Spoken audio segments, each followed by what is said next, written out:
Pirates and their fans are looking to raise it for the first time in a week here at PNC Park as the Bucks and the Braves play the final game of this 3-game series. Let's take a look at the wild card standings in the National League.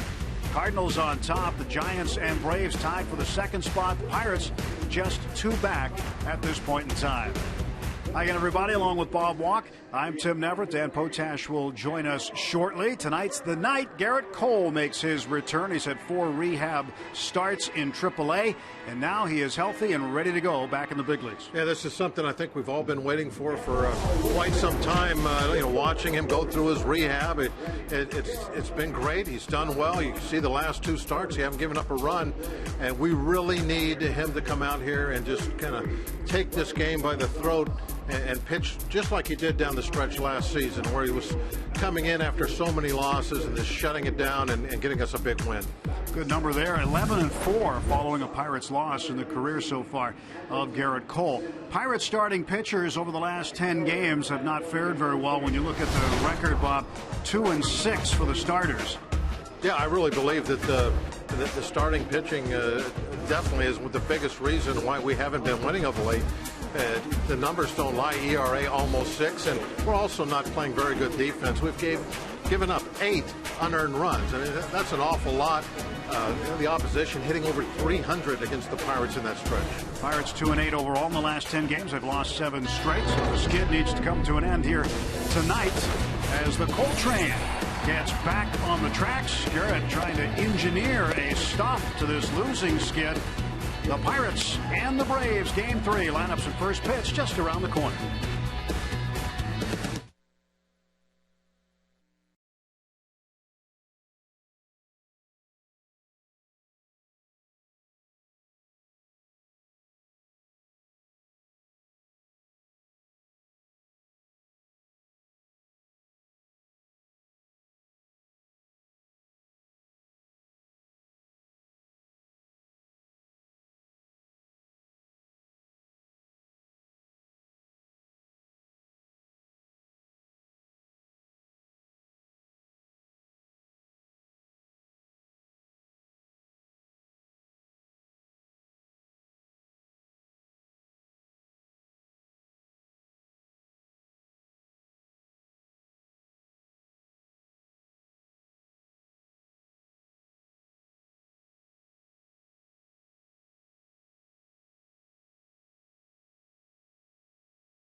Ball on Root Sports is brought to you by the all-new Chrysler 200, America's import.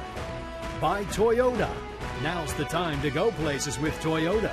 Visit buyatoyota.com for special offers. And by PNC Bank for the achiever in you. Let's go Bucks!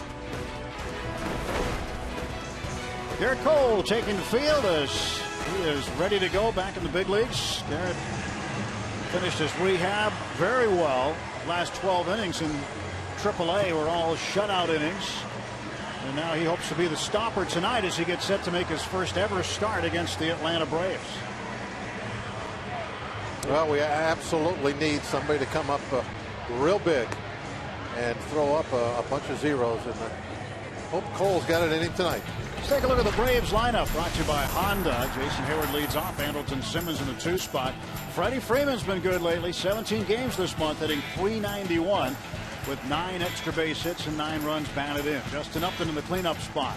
Chris Johnson at third. Evan Gattis back behind the plate. Second baseman Tommy La Stella. B.J. Upton in center. And the left-handed pitcher Alex Wood. That's right-handed. Take a look at Cole's numbers as he's warming up. I think one of the things that I think you got to look at right away tonight, Tim, and everybody will, they'll be looking at that radar gun and see what the velocity is for Cole. That's such a big part of his game. How hard is he throwing? And then we're also going to, after that, if you see he's got the good fastball, then how is he locating it? Is he able to go to either side of the plate with it? If he's got his normal excellent velocity and he can go to either side of the plate, well, then that's a great foundation for a good night. Defensively for the Buccos tonight, it's brought to you by Volvo. Take a look at the outfield left to right. Marte, McCutchen, and Snyder. Snyder with a 10-game hitting streak. Harrison and Mercer. Jason Nix giving Neil Walker a scheduled night off. Gabby Sanchez at first base. Chris Stewart giving Russell Martin a night off as Clint Hurdle is backing up 2 straight days off for Russell Martin with the day off tomorrow. So the first pitch of the ball game from Cole to Hayward is high and outside, ball 1.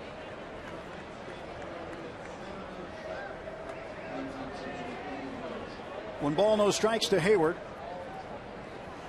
Hayward 269 the average. And he takes up high 2-0. Hayward with 3 runs batted in last night. Ended up going 2 for 6 in the game. More at bats than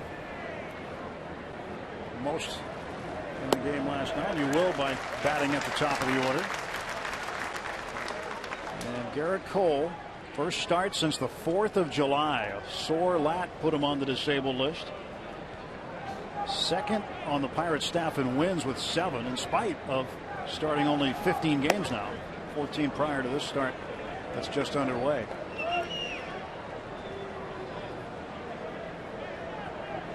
Three balls and a strike to Hayward.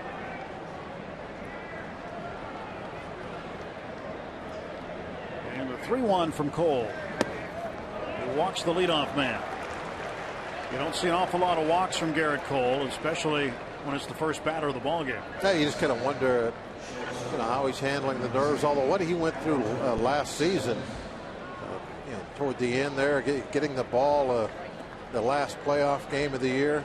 I can't imagine that it will take him long to settle down and get his nerves under control.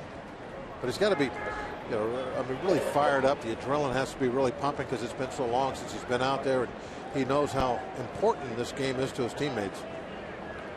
Russell Martin, Neil Walker, nights off tonight. And tomorrow is an off day / travel day to Milwaukee. Simmons takes a strike, and then expect both Martin and Walker to be back in the lineup Friday against the Brewers. Brewers lost today, by the way, to Toronto 9-5. Cole facing Simmons, second batter of the ball game. Simmons batting .252. He's been putting some swings on the baseball this series, hasn't he? Yeah, he takes a cut.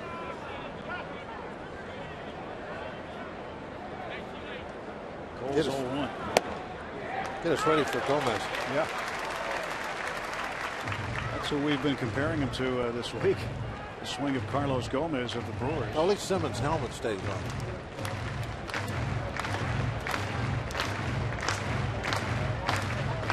Simmons had a home run against Worley on Friday, rather Monday. What day is it? It's Wednesday. On Monday.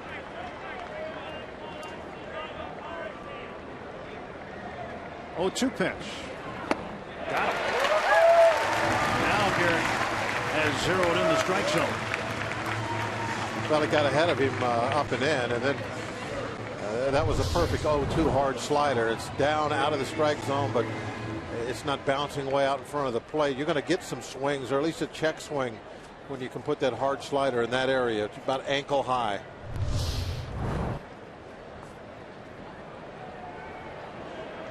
One out and one on, and Cole to face the number 3 hitter, Freddie Freeman.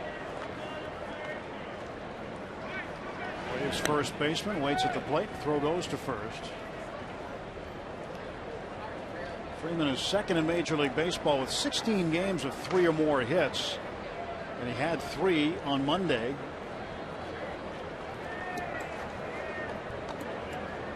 Two on Monday, beg your pardon, and 2 on Tuesday. Back-to-back multi-hit games for Freeman. This one to left field, and Marte will play it on a bounce. 2 on and 1 out. First hit of the game. He is not a, I mean, he's a really big guy, but he's not your typical slugger. He goes up there with a game plan. Right there, it looks like he's just committed himself to staying inside of the baseball. And all he was thinking about was going to try and hit a line drive the other way. Now, as the game goes along, he gets another couple of bats. He's going to be looking for certain things, and he'll go up there and he'll try to pull then. But in that at bat, he really kind of had a 2-strike approach right from the beginning. Left fielder Justin Upton played in his 1,000th Major League game last night. It was a big one. 5 RBIs he had. 3-run homer and 2-run single. And Upton, ground ball toward the middle. That's through into center field. Hayward speeding around third. It's 1-0 Atlanta. And the Braves on the board first again. Yeah, they have been scoring runs. I mean, they brought their offense up here to Pittsburgh. That's for darn sure. Yeah, this is not really a ball that's blistered by any means. It's kind of well placed, right over the top of the rubber.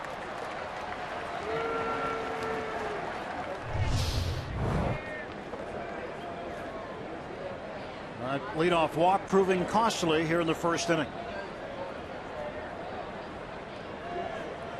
Still 1 out, still runners at first and second. Freeman at second, Upton at first.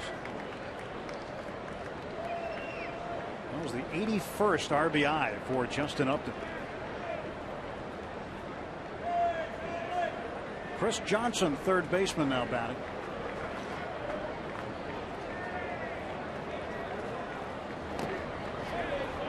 Stewart keeps it in front. It's ball 1.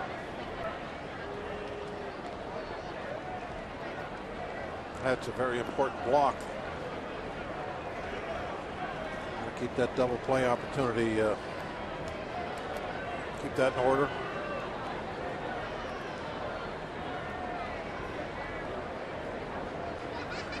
Top of the first inning, 1-0 Atlanta. 2 on, 1 out, and the 1-0. And a ground ball to short, should be 2. Mercer flips to Nix for 1. There's the double play. 1 run on 2 hits. 1 left. Pirates in the hole, 1-0, and they're coming to bat.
Garrett Cole was touched up for the run on 2 hits. Take a look at the Pirates lineup for tonight. It's brought to you by Toyota.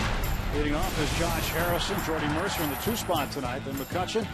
And for the 2nd time in his career, 3rd time, it's Starling Marte. 3 for 5 as a cleanup hitter. Gabby Sanchez, Travis Snyder, Chris Stewart, Jason Nix hitting 8th, and Garrett Cole bat 9th against left-hander Alex Wood. Well, Wood's got a lot going for him.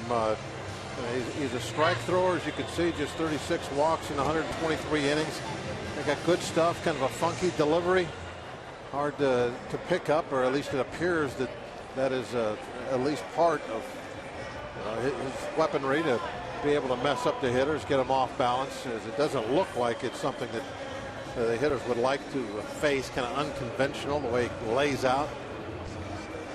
Just 23 years old, having a solid season. ERA 3.07. Nothing wrong with that. That's something to be proud of. The Woods pitch to Harrison. Swung on and driven to the gap in right center field. J-Hay drives it to the wall.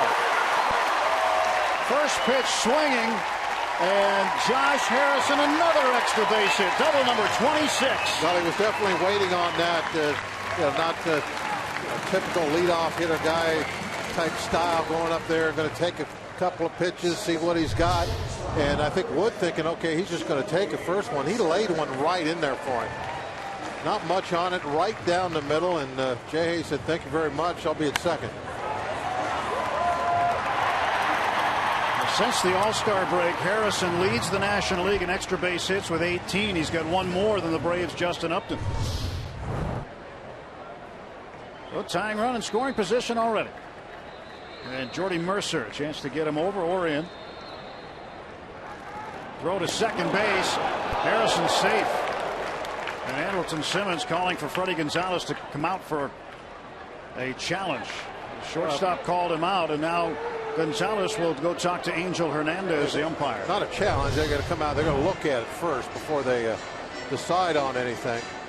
Wow, it looks like the throw was there. I don't know if it was tagged or not, but the throw got there very early.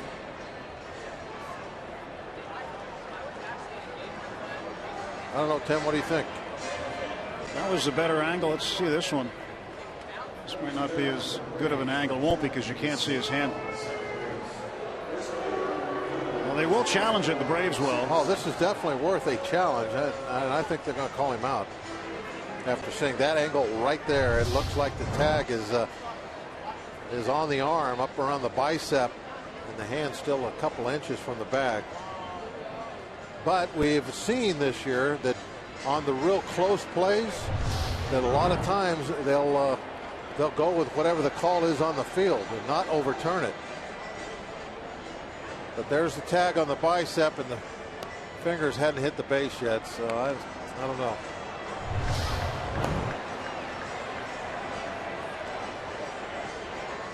Let's see what the replay operations center says about it. It's difficult to tell because he tags him. If he tagged him on the inside part of the bicep. And can you tell exactly when contact was made? Exactly. It's got to be clear and convincing for them to overturn this call. And whether he's out or not, he was called safe. And if the video evidence is just not enough, then the call would stand. But again, it is very, very close. And if he did tag him, when exactly did the glove make contact with the arm? That's hard to tell. And they do overturn it. That's the 4th pickoff for Alex Wood this season, as Jay Hayes leadoff doubled as he raced. Good play by the Braves. It wasn't anything that I think Jay Hayes was being reckless about. It was just really a quick move by Wood, well timed, with the arrival of Simmons getting back there behind him. If you have that perfect timing with the pitcher and the shortstop, really it's tough to get back unless you're just taking an ultra conservative lead. but normally that timing is not there. The accuracy of the throw is not there. There's usually something that's missing that allows you to get back. Paul Nart, the home plate umpire. Larry Vanover, the crew chief. And a comebacker as Wood will throw out Mercer, and the inning flips on its ear. 2 down.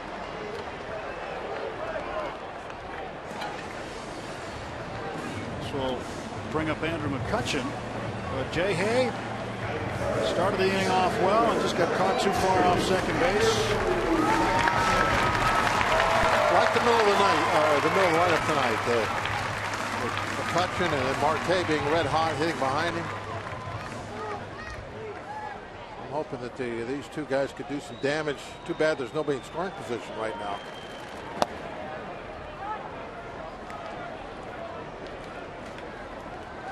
One strike to McCutchen.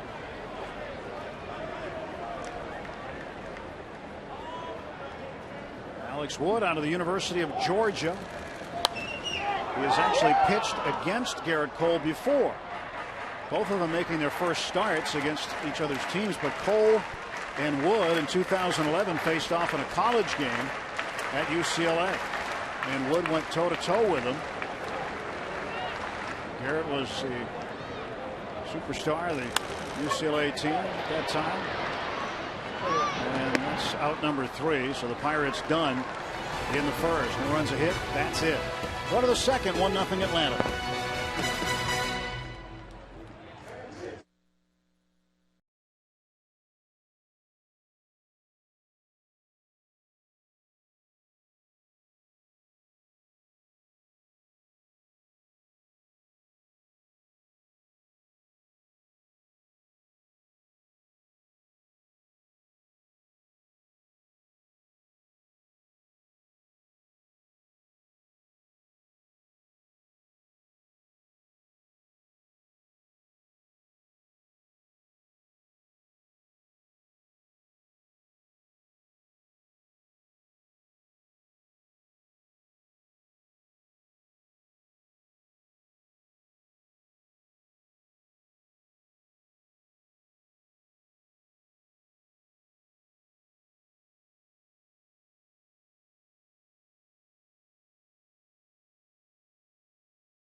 Braves have a 1-0 lead over the Pittsburgh Pirates, and tonight's ceremonial first pitch was not graded by judges on a scale of 1 to 10, but it could have been. Here's why.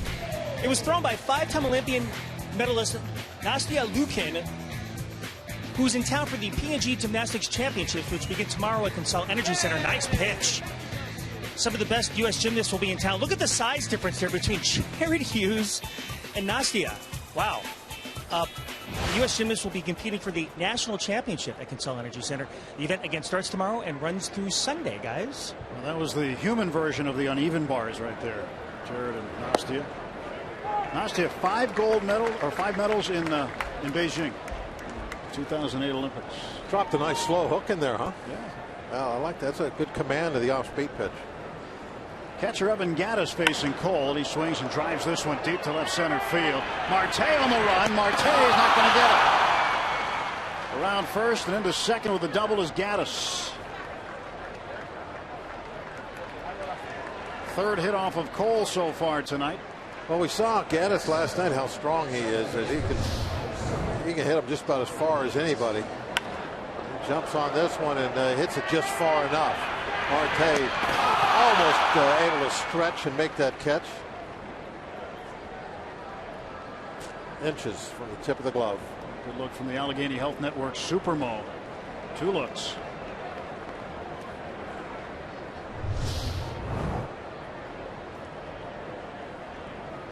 So Tommy La Stella Second baseman takes ball one from Cole. Tremendous effort by Marte. Here comes the 1-0 pitch from Garrett. And this one's lifted in the air to left center field. McCutchen has it. One out. That good out. Stella can't move in the third. So now Upton, if he wants to drive this run home, he's going to have to do it with a hit. Cole now will face B.J. Upton, the center fielder. Number 8 hitter. If it get Upton, then Wood's on deck. Wood's not much of a hitter, hitting 0.77. So the leadoff double might not hurt here. Got to get this guy. Upton went 2 for 5 last night. He had a single, a double, an RBI, and he scored a pair of runs. Pops this one up. Foul ground.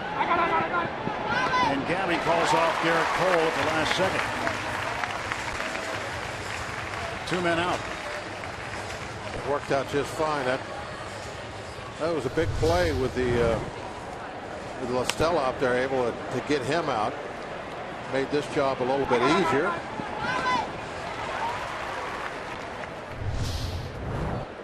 Gabby Sanchez letting everybody around him know he had it.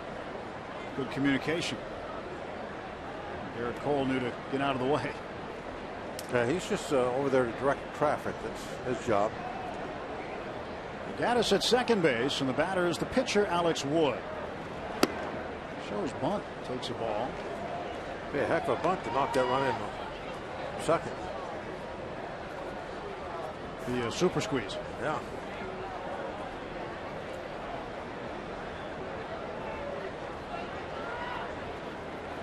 Shows bunt again and takes a strike. Again, these two squared off in a collegiate game. Garrett for UCLA, Wood for Georgia, 2011. Neither of them hit in the ball game because the DH used in college. Still, Wood has kind of a short history of pitching very well against the good pitchers from other teams. He rises to the occasion. Well, this is the first time they faced each other then in a real baseball game. That's what you're saying. Yeah, I know what you mean. You mean in the first game where pitchers can hit? No, I mean in a real baseball game. Well, why would UCLA and Georgia be a fake baseball game? Because the pitchers don't hit. Any game where the pitchers don't hit is a fake game. That's what I said. I said it's the first time they played a game where pitchers can hit, and you said no. Wood goes down on strikes. So the leadoff double is wasted by the Braves. A 9-pitch inning for Garrett Cole.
Break Blue Jays at the Brewers pick this game up in the top of the 6th, and 2 men on for Jose Bautista, a 3-run homer off Brandon Kintzler, his 24th of the season.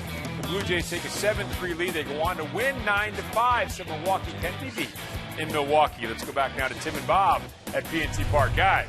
All right, thank you very much, Rob. We go to the bottom of the 2nd. Braves 1, Pirates nothing. And we take a look at the standings last night. Well, in Chicago, the rains came. An unexpected rainstorm came over Wrigley Field. The grounds crew had trouble getting the tarp on. Cubs and Giants are in the 5th inning, and because they had trouble with the tarp, the field really took a hit. Grounds crew had to work feverishly to get things going, and at 1:17 a.m. they finally called the game, saying it was an official game after 5 full. The Cubs were declared the winners. The Giants today protested and have won their protest. So the Cubs do not get the win. The Giants do not get the loss. They're going to complete that game tomorrow before the regularly scheduled game. And now, Bob, the Giants are the first team to win a major league game protest in 28 years. The last team, the 1986 Pirates, won a protest. But well, you can understand why they upheld it. I mean, you lost the field and the game was called because the Cubs didn't cover the field. So you can't reward them with a win, can you? Marte grounds out. If that was the case, you don't ever cover it if you're the home team got the lead. So it will affect the wild card standings as we see it right now. As of the moment, since the Giants have won their appeal, their protest, they don't get tagged with a loss from last night. So the Pirates are actually 2.5 in back of the Giants. Well, they still might get tagged with a loss. It'll be decided now on the field of play. Yeah, right. Gabby Sanchez drops one into right field for a base hit.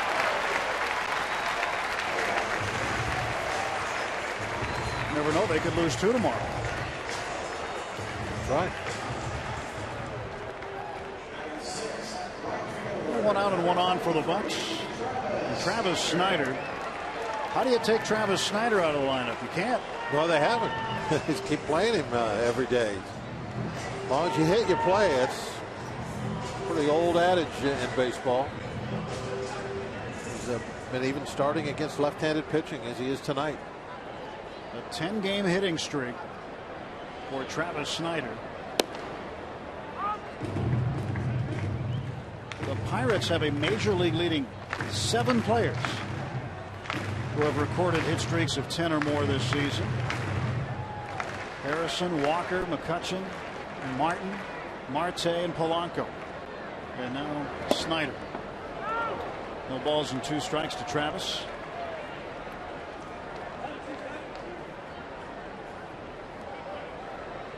Snyder has gone 16 out of 38 with 5 doubles, 3 home runs, and 7 RBIs during his 10-game hitting streak. Woods pitch. Popped up foul and back into the seats.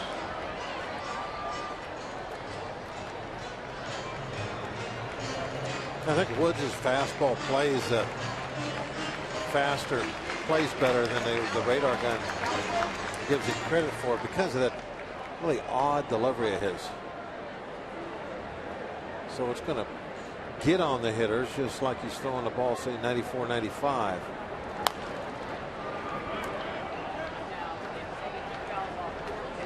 Still 0-2 to Snyder. 1-0 Braves. Pirates at the tying run on first base. It's Gabby Sanchez after a 1-out single. Pirates had a leadoff double in the first inning from Harrison, and he was picked off of second base by Wood. Still 0-2.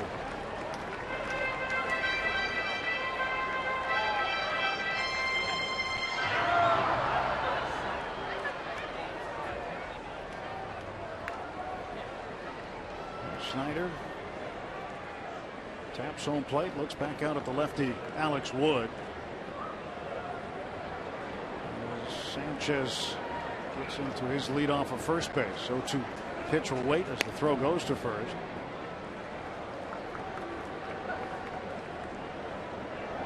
Gabby probably not going too far. Wood wants to let him know he knows where he is.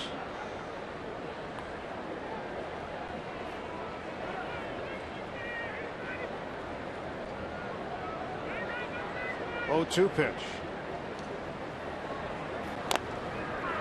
Snyder fights him off.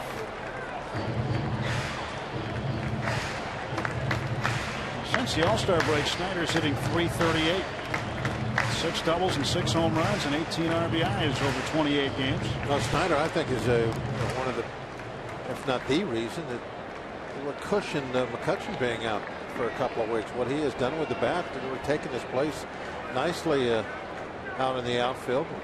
The base hits, the home runs, made some nice catches, nice throws. A heck of a job. For the first base, Gabby just kind of stutter stepped and drew the attention of Alex Wood.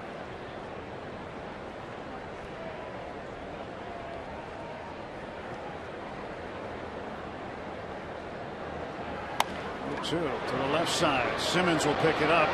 He'll get Sanchez, and that's all.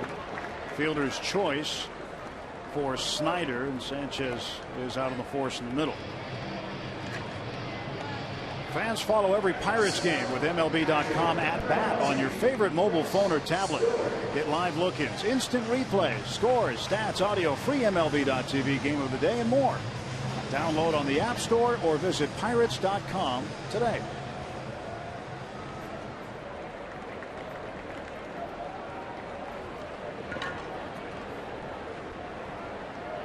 Good crowd here at PNC Park on this Wednesday night. Just a brief 3-game home stop.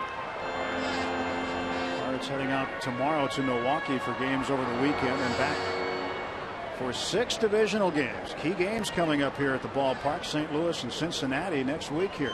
Kind of an odd part of the schedule. 3 days home, then 3 days on the road, then back again.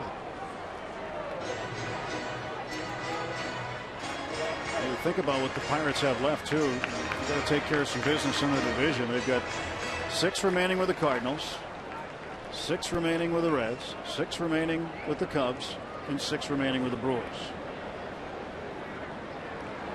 3 home, 3 road. Yeah, really, that's what the way you like it to be. You want it to be decided amongst yourselves. You want those head-to-head matchups late in the month of September.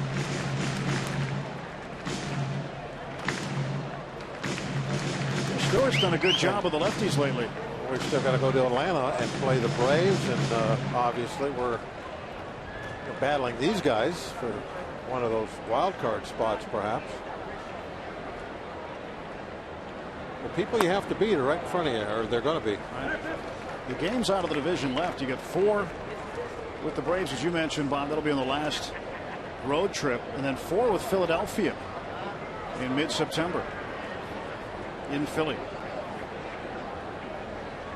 Starting pitchers hopefully will be very strong down the stretch. That's key to the whole thing. Absolutely. Been good. Liriano's been struggling.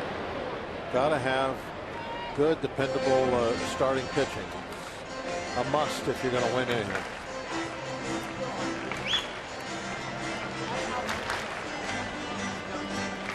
Gregory Polanco hopes to get things back together. He's won for his last 26 at the plate. It's just a matter of time. There's Charlie Morton. Some news about Charlie today. Thought he had right hip inflammation. Charlie informed the media that it's a sports hernia. But Charlie told the press earlier this afternoon. There's a ground ball toward the middle, slowly hit. Simmons grabs it on to first to get Stewart. And the Pirates are done in the second. On to the third, 1-0 Braves.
Network injury update. Clint Barnes on the road to returning to the big leagues is in AAA with the Indianapolis Indians. 1 for 4 with a home run today.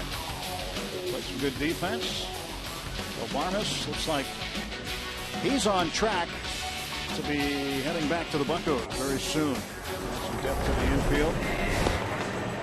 Jordy Mercer, meantime, says his arm's feeling better. And he's back out there. He's winning the bulk of the work at shortstop this year. Telly hurt his arm the other day. He hadn't missed an inning since Barmes had been out.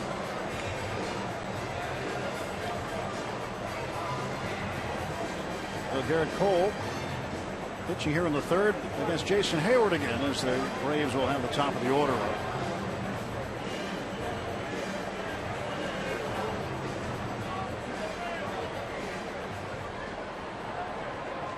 Hayward walked and scored the game's only run. Second time around against Garrett Cole. Fastball in for a strike. 95.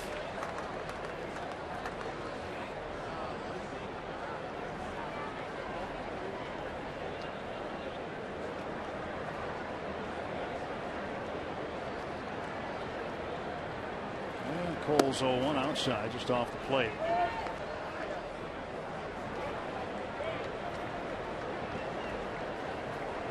Hayward hitting right-handers at a 306 clip. 8 of his 10 home runs have come against right-handed pitching.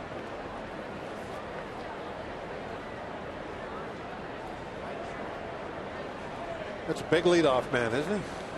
He is big. And late on that pitch, 2-2. Good velocity that we like to see. 97. Velocity and location all in one. 97 outside corner. 2-2 pitch. Fouled it off. Hayward good defensively as well. He became the first Braves outfielder in franchise history last year to play in 100 games and have a perfect fielding percentage. Didn't make an error. 100 games.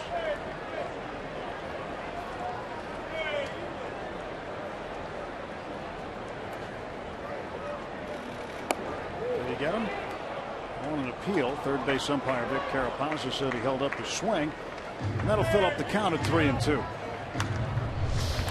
Tough one to lay off. Somebody that throws as hard as Cole. Get one upstairs like that. You get that bat started. Tough to stop it.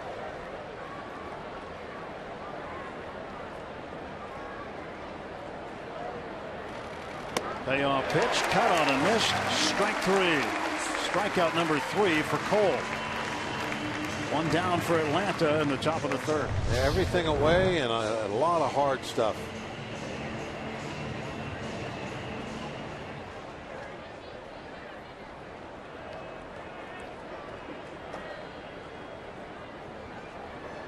A little late.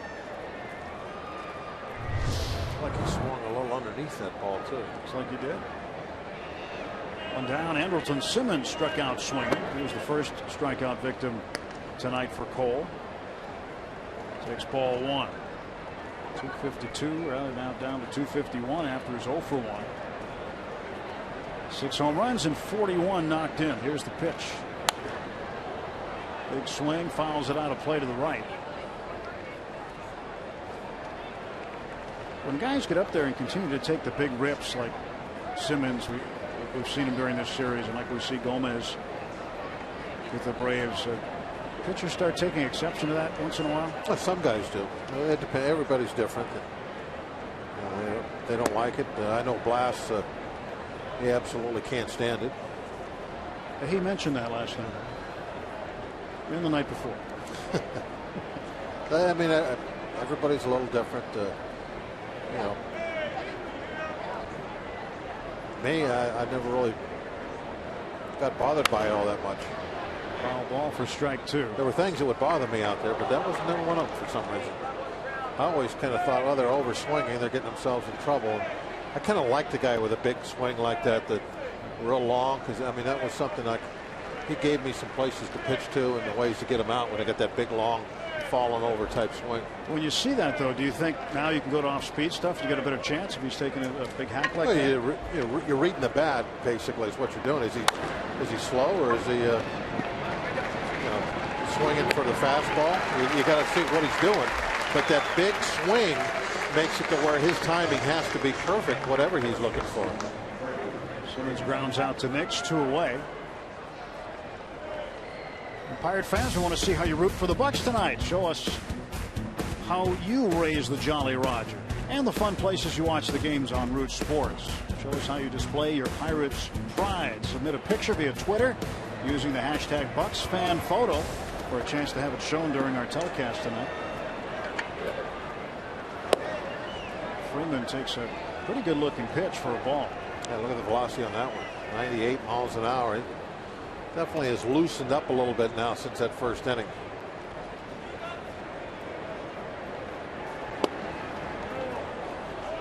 Well, Chris Stewart shaking his head, thought that was a strike. Called ball 2. The Point Park University strike zone shows those balls to have missed by a smidgen. Back inside, got a swing that time. Now that pitch missed the worst of any of them, and he got a strike on it.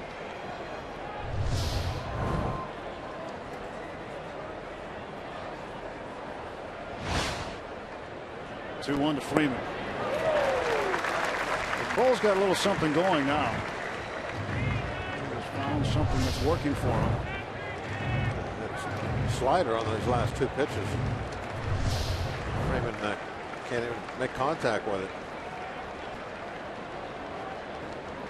Here comes the 2-2 to Freeman.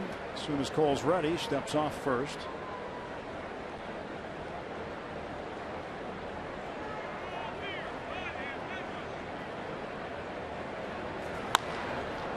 Ball down the left side.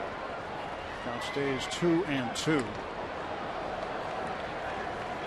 With this 99 miles an hour, it's in on the fists.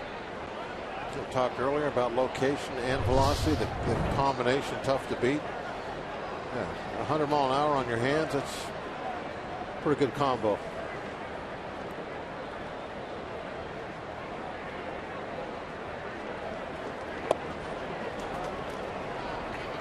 Three and 2 to Freeman. Tried to bring his curveball in the back door. Catch the outside corner with it. Justin Upton on deck. Left it out there. And now the 3-2. Pulled to the right side, foul. Back to the slider this time. That was a pitch that he got his first 2 strikes in this at bat on. Oh, the Parrots made a friend. Yeah, buddies. Huh.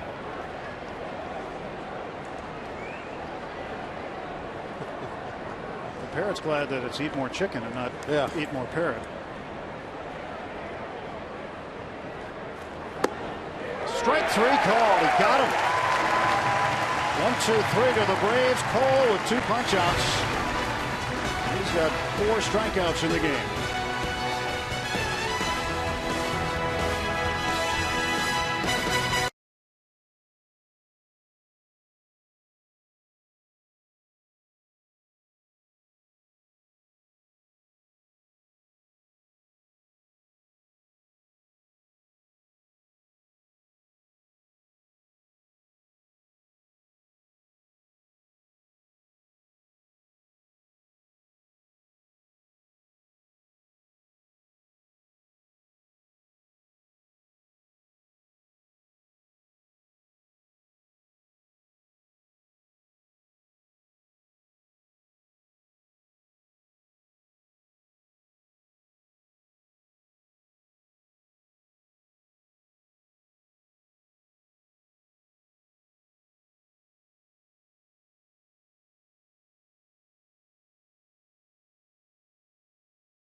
Baseball on Root Sports is brought to you by the Chevy Impala and your Western PA Chevy dealers.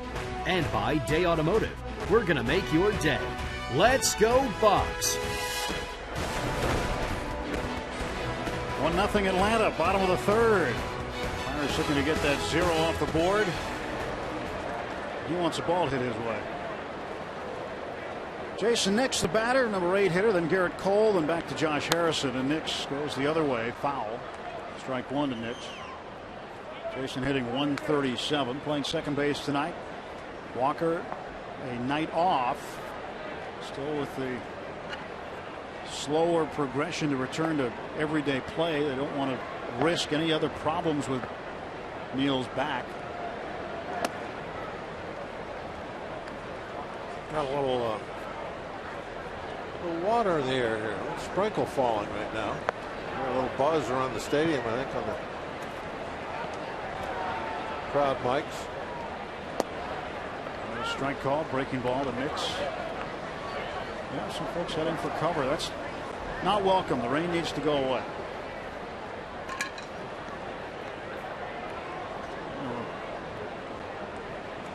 Reindeer coming out. 1-2 pitch. I'll bet you we'll get the tarp out in time if we have to.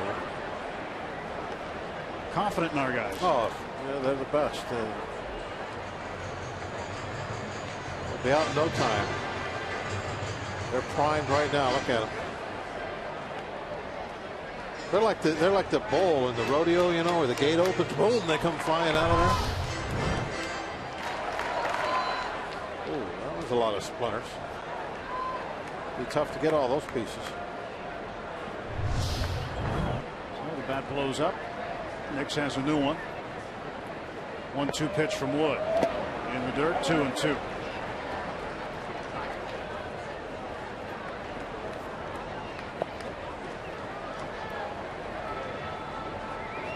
Two balls, 2 strikes to Jason Nix.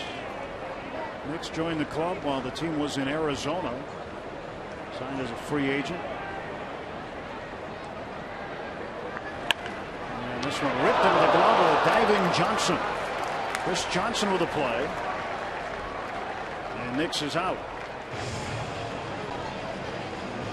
They deserved better on that one.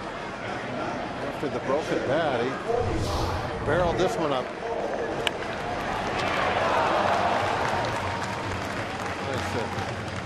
Reaction by Johnson, able to quickly get to his left.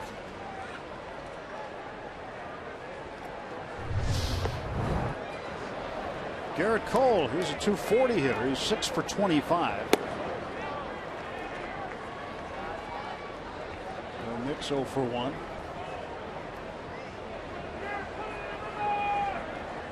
Seen some hard hit balls already off Wood. 2-0 to Cole. Cole struck out Wood looking in the second inning. Josh Harrison hit a ball hard into the gap in right center field on the first pitch he saw in the game. Ended up getting picked off of second base, but still got the double. 2-1 to Garrett. 2 balls and 2 strikes.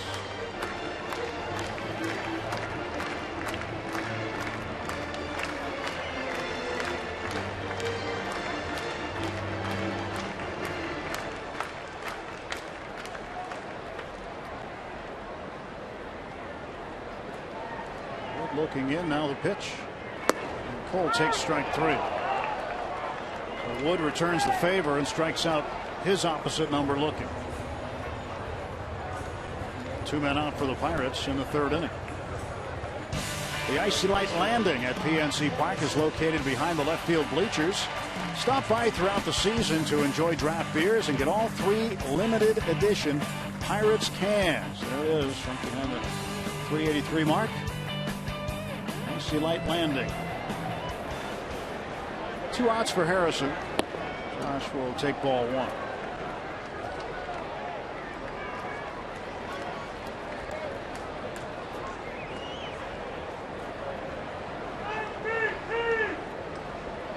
Here comes the 1-0. 2 balls, no strikes to Harrison. The sky's got a little dark. I don't see any more rain, do you? No, I think it's went away for at least the time being anyway. A lot of folks started coming back to their seats. Ground ball to Johnson at third base. And the Pirates retired in order in the 3rd. Head to the 4th inning. Atlanta 1, the Pirates nothing.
Second baseman was busy this morning. He and his wife Nikki paying a visit to the Animal Friends shelter in the North Hills, where they interacted with, yes, just a few Pirates fans. The Walkers also presenting a check to Animal Friends on behalf of Pirates charities. Kind of cool to see Neil interact with not only the fans, but the pets and animals there as well. Of course, Neil, a huge pet lover. You can see more on this visit in a brand new edition of Inside Pirates Baseball coming up this Friday after Pirates postgame, guys. Well, last night Neil would have liked it too on pup night. And maybe the balloon animals. I don't know if he likes those as well. Some threatening skies perhaps off in the distance, but so far so good. Not that way with the score. 1-0 Atlanta, top of the 4th inning. Garrett Cole facing Justin Upton. Upton an RBI single in the 1st inning, 1 for 1.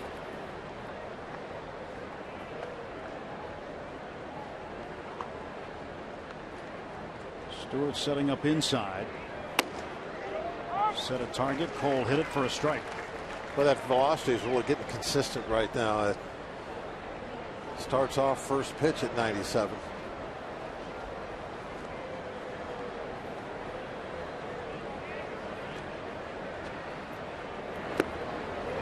Changed it up. How hard that ball broke. Going in straight and just dive for the ground. Almost looked like it bounced off something and turned so sharply. Gets ahead of Upton, 0-2.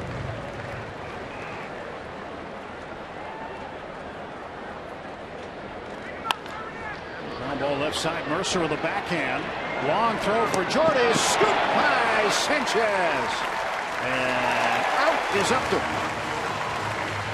Great play, both sides. Mercer and Sanchez.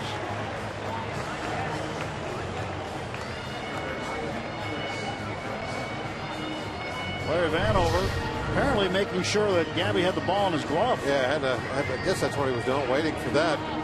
Took a while to make this call. We all had to hold our breath for a moment. I don't think he ever got the base. He goes right over the top of the base. Didn't touch it there. Didn't touch it there. Wow. So he'd be out anyway. One backer to Cole. Chris Johnson is out.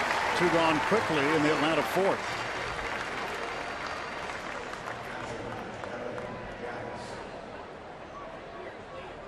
Evan Gattis had a double in the 2nd. He's 1 for 1. Atlanta catcher that now faced Cole. And Freddie Gonzalez team's been on a bit of a roll. They won 5 straight. They had a road trip to the West Coast where they lost 8 straight games and have righted their ship lately.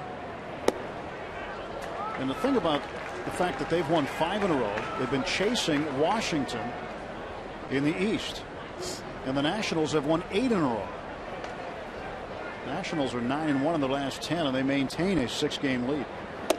Yeah, they were right there with the Nationals until they had that bad swing, and now they're looking more, I would think, more toward getting a wild card. You get into that last month of the season and you're 6 or 7 back, it's tough to deal with. Snyder on the track makes the catch. Economical for Garrett Cole. A 7-pitch inning. And we will head to the bottom of the 4th when we come back on Root Sports.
Pirates Baseball on Root Sports is brought to you by Barrel Automotive.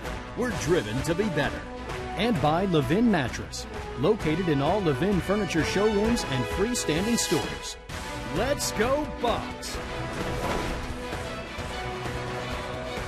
1 run on 3 hits for Atlanta. No runs on 2 hits, and some precipitation now making its way from the sky down to the ground, and Mount Troy apparently well protected on top of the batter's eye. Is that a deer stand or a camera position? Yeah, I think it could serve as both.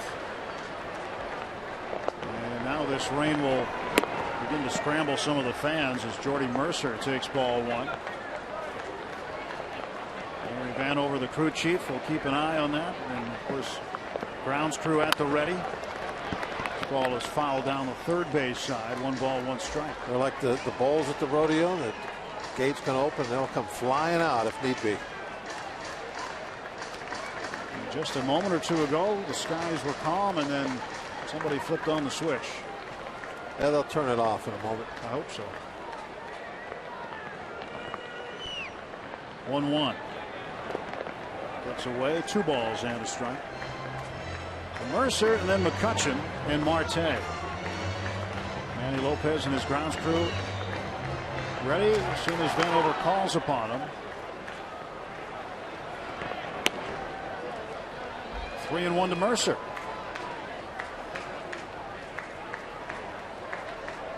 They came prepared.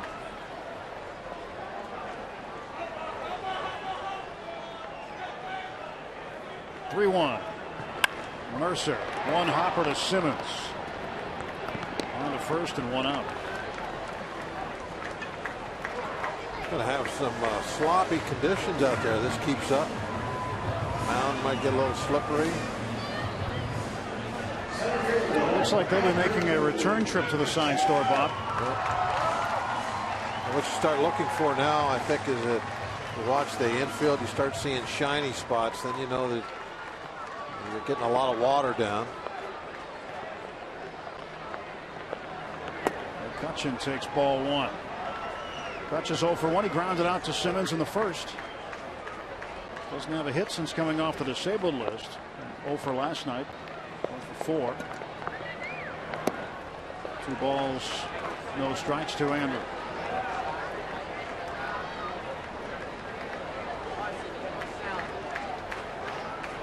Two 2-0 the count. Alex Wood has the sign from Gaddis. Strike one called to McCutchen.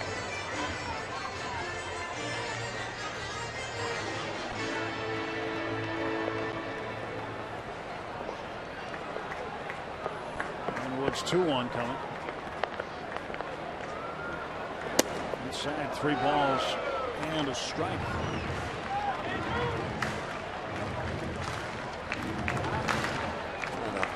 Wipe some of the water off the brow of that helmet. Beads up and starts dripping right in front of your face as that pitch is coming home. Count is full now to Kutch. I see a lot of guys try to get that water off the edge of their helmet.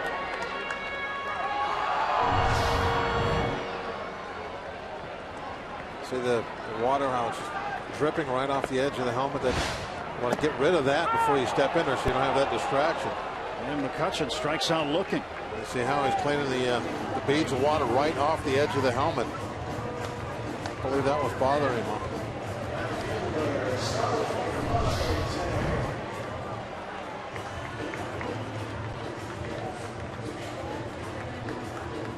Same pitch that got Freeman in. It's the exact same location. Coming down decent right now. Marte hits this one in the seats down the right field side foul. Let's take a look at our Barrel Automotive League leaders stat. Marte ranking highly in a number of categories so far this August. 5th in average, 5th in on base percentage, 2nd in slugging, tied for 2nd in extra base hits, and 4th in runs.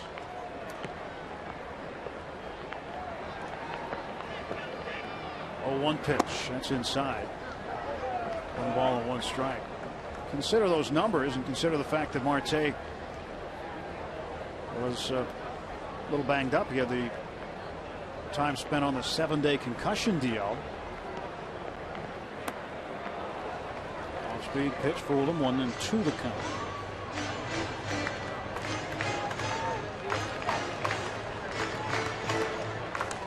Watching Wood, pitch, we haven't seen a whole lot of him. You would think that to be successful, he has to get a lot of those chases on that breaking ball off the plate down and in. Kind of a little bit like we talked about Liriano, that he needs to get chases on the slider down there, on the changeup. That's how people leave the strike zone going after him.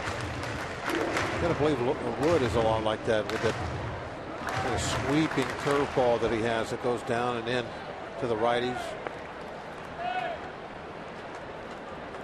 Roger McDowell, the pitching coach. He pulled foul. He had a real hard sinker when he was out there on the hill in his playing days. Good velocity in the bottom, just fall right out of it.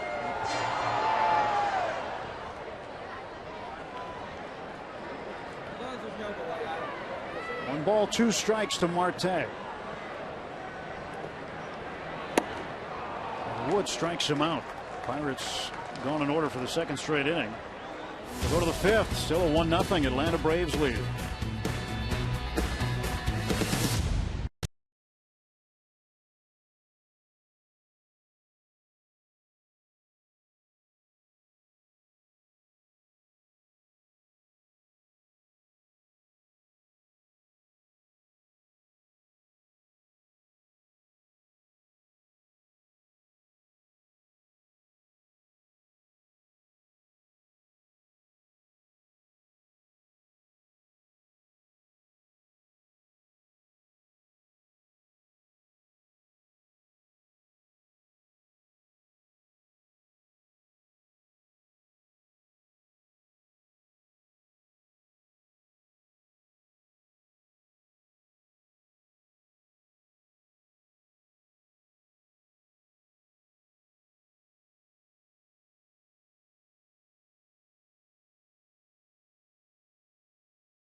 And especially as a relief pitcher, I mean, that's the situation you want to be in, and to do well in that situation is just a plus. Don't miss Stan Belinda, Jay Bell, Rich Donnelly, Bob Walk, and Jim Leland recall Game 4 of the Pirates' 1991 NLCS against the Braves on the next Root Sports Classics. Hear their stories while reliving the Bucs defeat the Braves in extras to even the series on Bucs Chop Down Braves. Pirates 1991 NLCS Game 4. Tomorrow at 6:30 on Root Sports.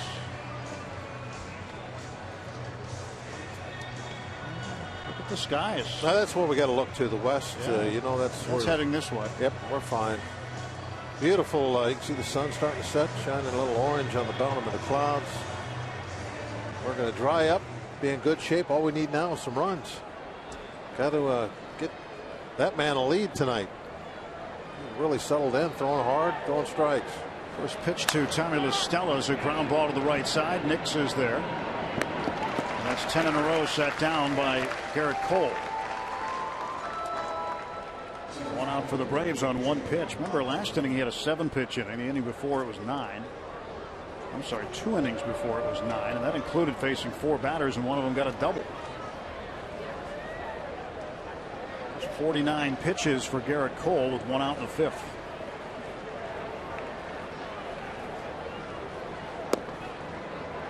That sky looks like a painting, doesn't it? Oh, it's gorgeous. Absolutely. Just adds to the beauty of this place. You get these kind of clouds coming in and the sun playing off them. Beautiful, beautiful sights, the different colors coming through. It's just so majestic looking.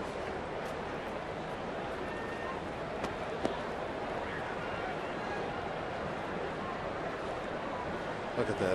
That's just fabulous, isn't it?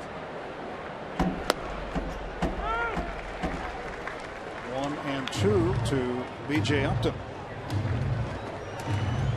See skies like that hanging in pictures in museums. Gorgeous shots.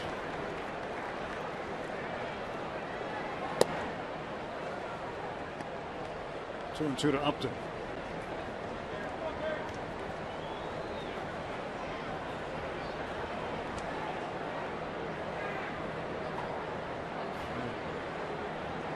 There's the 2-2.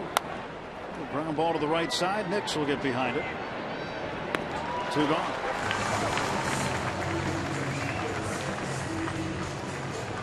The 2 outs. And Alex Wood coming back up. You got to believe he'll try and bunt, huh? He was bunting with a runner in scoring position at second base. 2 outs. He at least tried to in the second inning and then ended up striking out looking.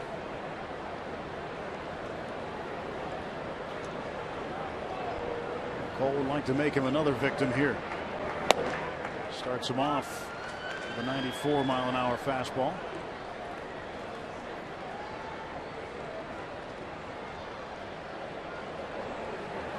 And not fooling around, gets strike 2. Don't even fool around here. Wipe out slider. Let's go hit. Yep. Oh, wow. Man. There it is. Let's go hit. Garrett wanted it, didn't get it. Let's see. Oh, let's go hit. The pitcher's hitting too. Yeah, you can't give the pitcher that call. Not the one with the wood in his hand and on his back. Yeah, that's strike 4.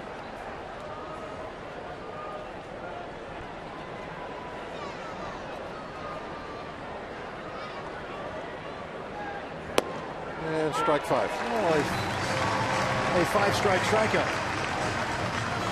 12 straight retired by Garrett Cole.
the authority of the Pittsburgh Pirates and may not be reproduced or retransmitted in any form.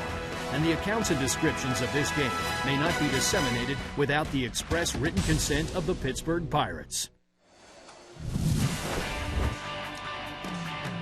1-0 Braves with the lead as we go to the bottom of the 5th inning.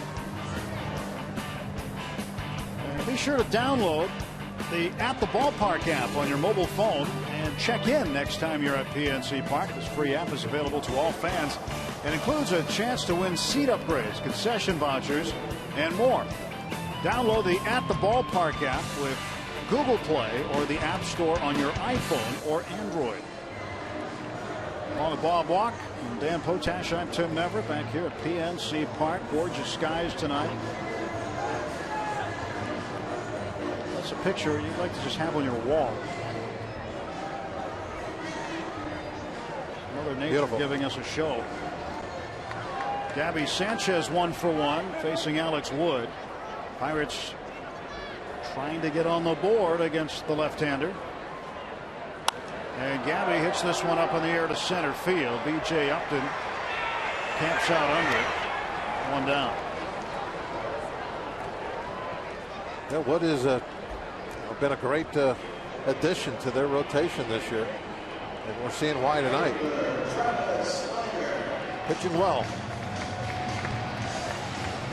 2nd round pick by the Braves out of University of Georgia. He was excited. Grew up in Charlotte, North Carolina, but that's still Braves country. Yeah. In terms of their TV audience. Absolutely. So he was thrilled when he knew he was in the conversation with the Braves. Come up through their system, done a nice job. Snyder takes ball 1. Strike 1. 0-1 is the count. Now it's 1-1.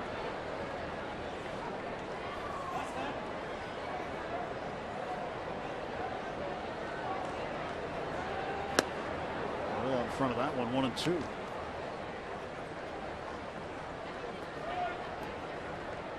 Pirates with tomorrow off. Partly an off day, partly a travel day. And it's a pretty good stretch of games. Snyder takes ball 2.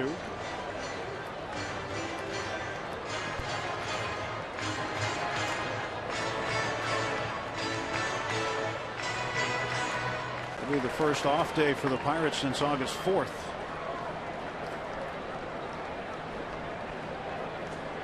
Two.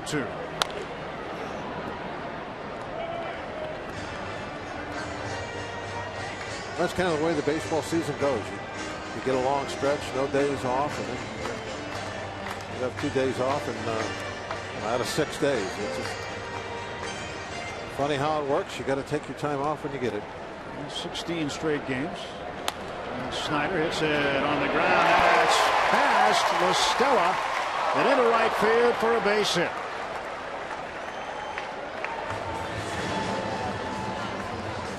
One-out single for Travis Snyder. He's extended his hitting streak to 11 games. See Travis as he runs to the base. I'm sure we'll see it here. This is pretty funny. Whoops. There he goes. Safe.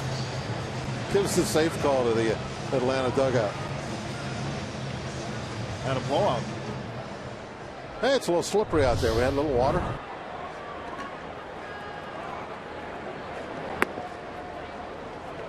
Catcher Chris Stewart 0 for 1. He grounded out to short.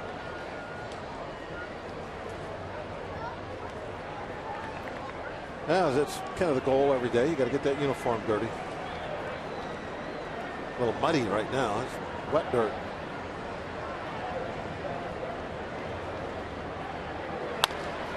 Toward the middle. Simmons. 1-2. No runs a hit. That's it for the Pirates in the 5th. Still a 1-0 lead for Alex Wood and the Braves. Top of the order coming up.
has won his 11th straight race. It didn't look like that, though, at the end.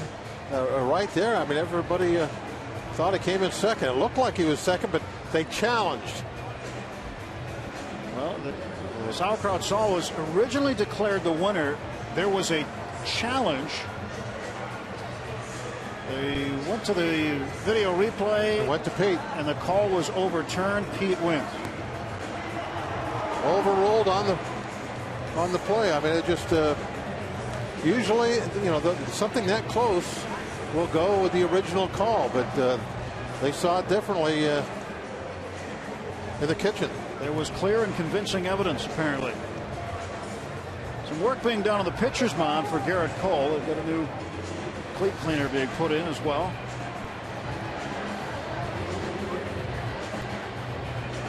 You know, we've talked about that particular apparatus a number of times over the years. But a brand new one being put in right now for Cole.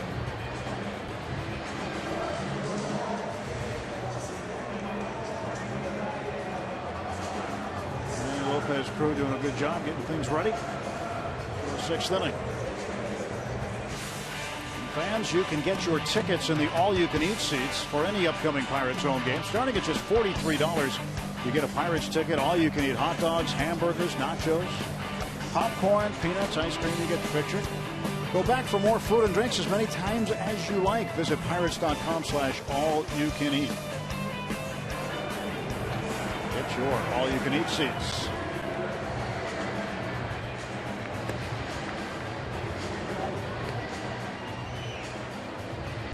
Father like son. Everybody having a good time tonight, even though there's a little bit of a shower there. Very briefly, got everything a little on the wet side. But the mound is in good shape now. They did some work over around first, and we're about ready to fire it up again.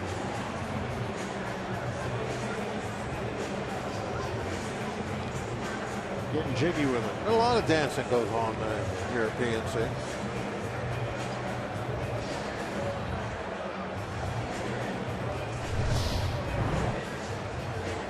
Watch the front foot. There's a plant. See how it slid about maybe an inch and a half after he put it down? That's what you want to get away from. But on nights like tonight, there's not really a whole lot you're going to do. You're going to have a little bit of movement when you get that plant foot sat down. Jason Hayward takes ball one. Cole struck him out in the third inning. One of 5 Garrett Cole strikeout victims tonight. Walked in the first inning and scored on a Justin Upton base hit. And this one's hammered to right field. Way back it goes. It's off the Clemente wall. Snyder gets it in quickly, and Hayward slides in with a leadoff double. Snyder played that wall rather well.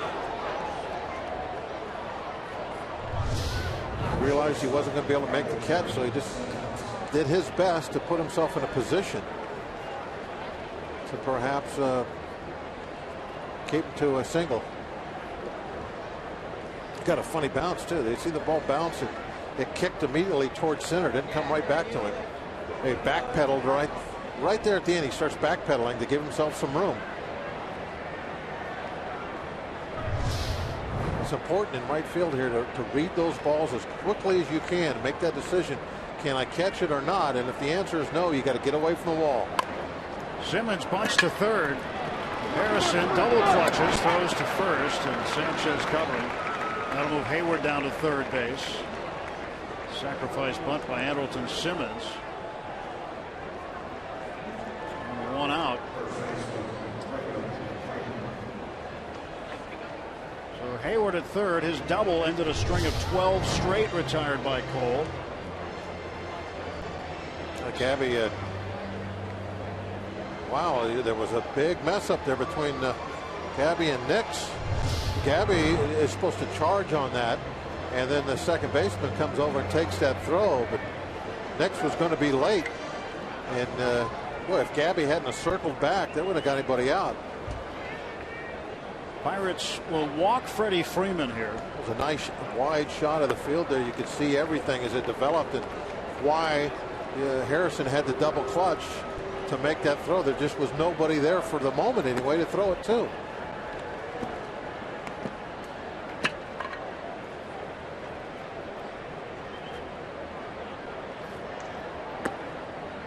To Freeman.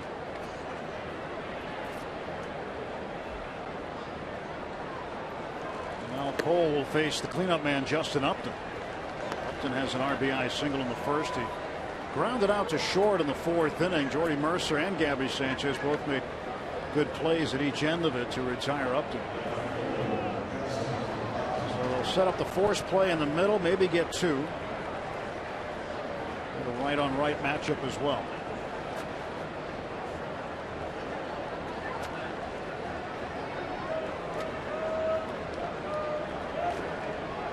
Upton this year has grounded into 8 double plays. Hayward off third, Freeman off of first. One of the things that we saw in Cole's rehab starts, he was getting an awful lot of ground balls. What he's looking for right now. Of course, if he gets to 2 strikes, then it becomes all about the strikeout. Get that second out without the ball even being put in play.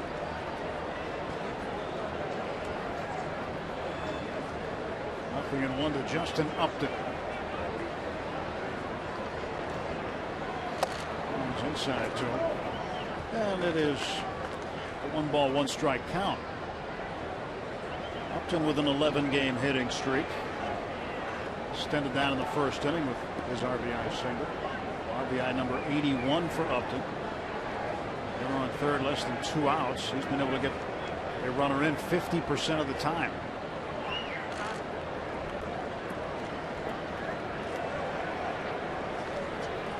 And he did that last night, so maybe this is the time he does it.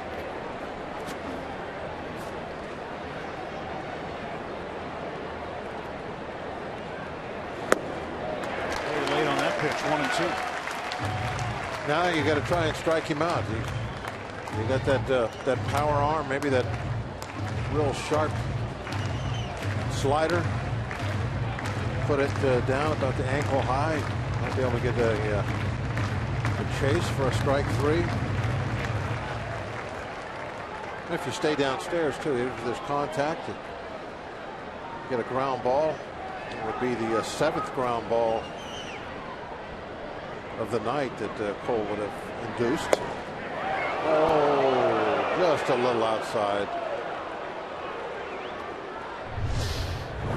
He tried to dot an I out there and just missed it. You can tell with the UPMC strike zone that it was off the plate.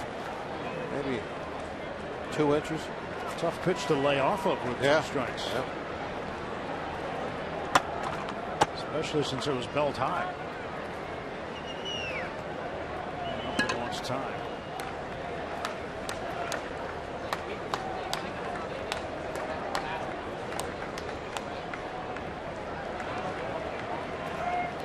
Two and 2 to Justin Upton. Runners off the corners, 1 out. Cole shaking off Stewart.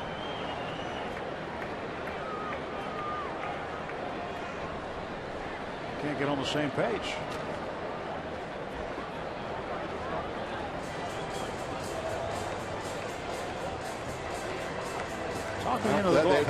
They're deciding on what's the best way to try to strike Upton out. And obviously Stewart had one way in mind, and Cole didn't like it. So after a couple of shakeoffs, they're going to talk about it. There's no really way to figure out who won the debate, but somebody always convinces the other one, and now we'll see what happens. 2-ball, 2-strike pitch. Stewart setting up on the corner outside. In the dirt, Freeman's going to take off for second. That just didn't work out. And now you're really thinking strikeout, because you've just lost your double play ball. And they went curveball, and Stewart just went the wrong way. He knew he blocked it, but he thought it went to his right. He goes to his right, and Freeman sees that and takes advantage. Now the Pirates bring the infield in. Payoff pitch to Upton. Now that's the one, how did he not swing at? A breaking ball that looked like it was going to be in the strike zone the whole way to the plate, and at the very end falls off just a little low. So it looks like a strike the whole way, and then goes down below the knees, just dips right at the last moment. That's the one, as a pitcher, you're always thinking, how did he not offer it that?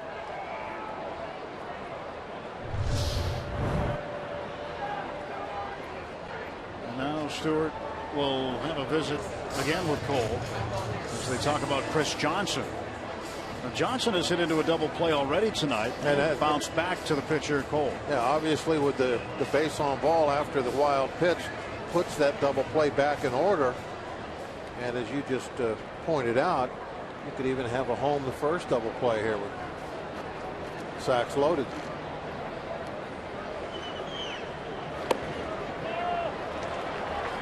All one.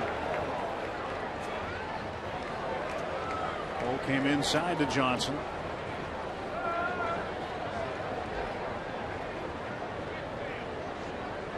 Surge keeping a close eye on the young right-hander. That was a strike.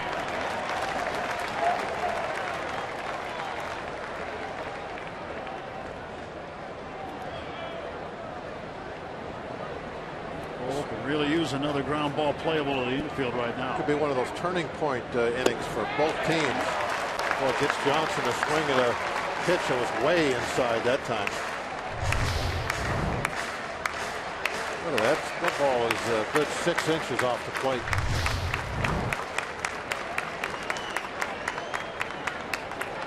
The 1-2. Welcome back, Looper, and the Braves are going to add on. Play at the plate, and Freeman is out. And Freeman pointing, saying that Stewart didn't give him a lane. Now Freddie Gonzalez is going to come out and talk to Paul Nart and ask him about the same thing. Now with one out, they were being, I think, a little optimistic trying to send Freeman. We've seen Snyder make some great throws over the last couple of weeks, and he puts another one right there. And they're going to talk about it. That's that left leg is what Freeman's talking about. I mean, immediately as he got up, he pointed right away, saying that he had his left leg in front of the plate. We'll see what they talk about and what they decide in New York. Look where Freeman's coming from, though. Does that matter? I mean, I don't know if that matters. I really don't. The runner has to establish a lane. I mean, he's coming from the outside. So you can be in front of the plate then, if that happens. The throw takes you there. I have no idea how they call this. I've seen replays from around the league, and you never really know. Boy, they decided quickly on this, though. And he's out.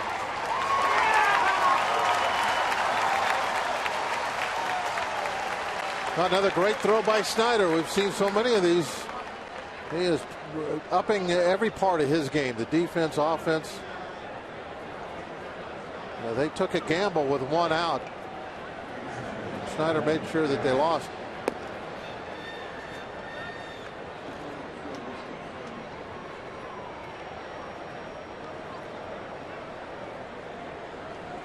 Evan Gattis now will be the hitter. One run is in. It's 2-0 Atlanta. 2 men out. Then the runner at second base, Chris Johnson at first. Gattis 1 for 2. He doubled and was stranded in the second inning. Weak swing for a strike, 0-1.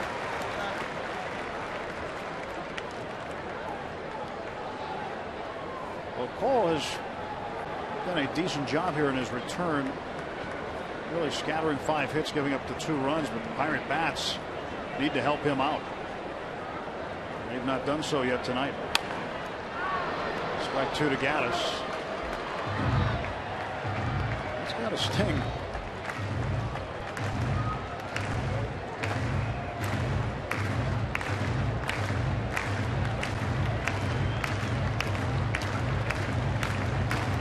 Freddie Freeman out at the plate.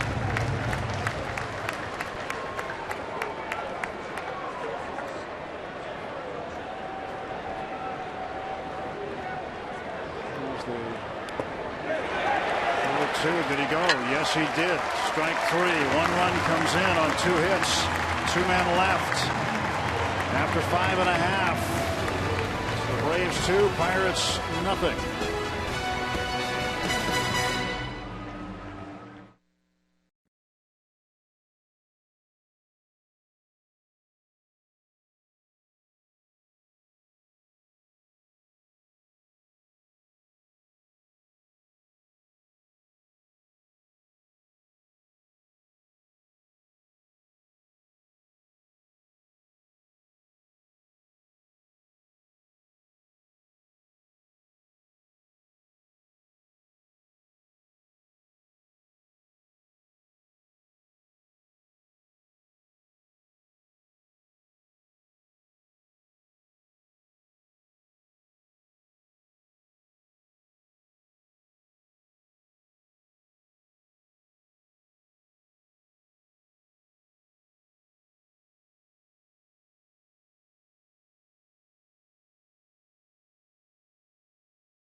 They will play the continuation of the protested game tomorrow. Freddie Freeman called out at the plate, and it is 2-0.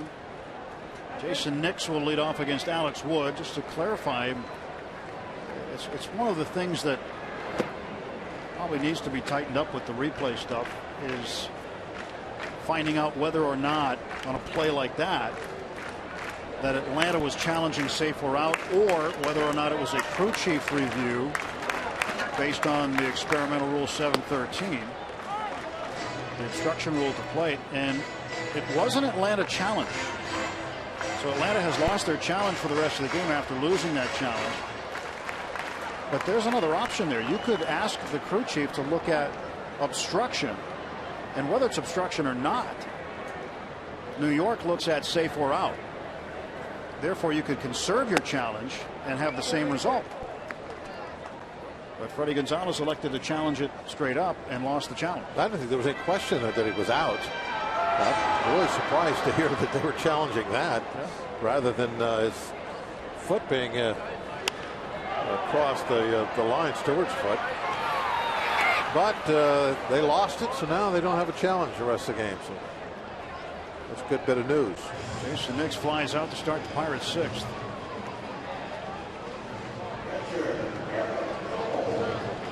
Yeah, we saw Freeman jump up and start pointing, really back at Stewart. And I think that's what made me think that they were going to complain about where Stewart was standing. Right.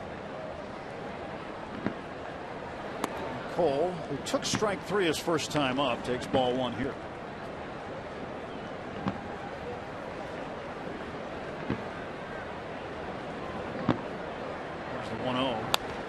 fouled back. We were just told that the folks on the bench for Atlanta were encouraging Freddie Gonzalez not to challenge that. But he did anyway. Cole fouls it back, and it's 1-2.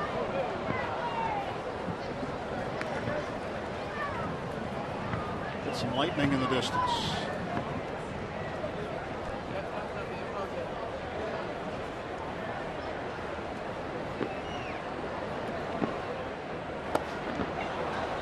Looked like lightning. I guess that's fireworks. Yeah, over across the river. Conflicting reports. You make the call. How about that? Cole goes down on strikes. Not happy about it either. No, he loves to play the game. He likes the hitting, the fielding, everything about it. Not happy that he didn't make contact. He takes strike one. Cole trying to help himself out. They got to get a little something. I mean, there's a shutout going on. You got to try anything you can. This one's fouled into the seats. That's 0-2 to Josh Harrison. Well, Alex Wood has given up just 3 hits and pitching what would be one of his better games of the year. They came to root for Jay Hay. 0-2. Jay Hay pops this one up. Might be playable. It is. And making the catch is Hayward. 2-3 go the Bucks. On to the 7th. 2-0 Atlanta.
Day to remember, September 4th, Stage AE outdoors. Great shots from the Allegheny Health Network Supermo, telling some of the stories through the first 6 innings of this one. We go to the top of the 7th. It's 2-0 Atlanta. The Braves have not swept a 3-game series in Pittsburgh since the first 3 days of June 2001. And the Bucks need to battle back as this game continues to get shortened up. Tommy La Stella, the second baseman. Take a strike from Cole, and it's 1-1. Certainly would like to do something for the ninth. They have one of the league's best closers.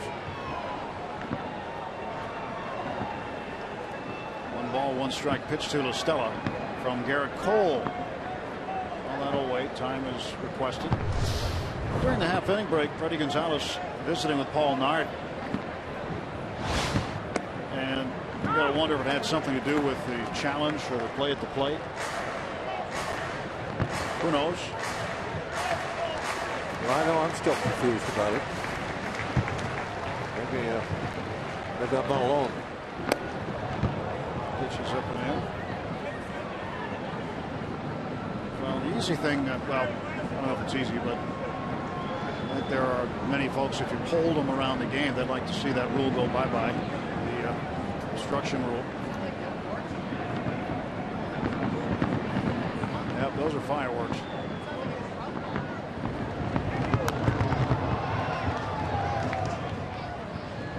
Sounds like they'll be over soon.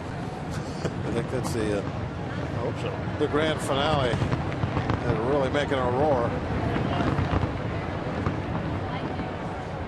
Down by the point somewhere behind us.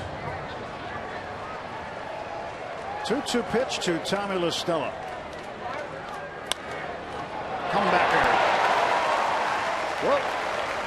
Got it. La Stella's 0 for 3.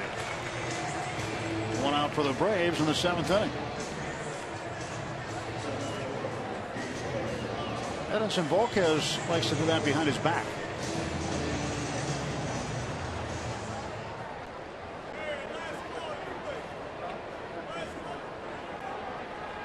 Here's B.J. Upton. Boy, having a tough year with the bat. Batting average way down. Just 208. Look at the games that he's played in. This is the 118th game he's played in. So he's been playing regularly, but still just surviving over the Mendoza line.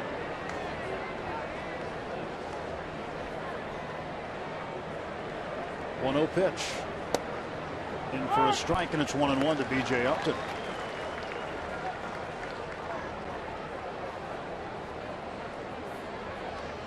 Upton hitting .215 against right-handed pitchers. That's his best. The lefties, he's hitting .190 against them.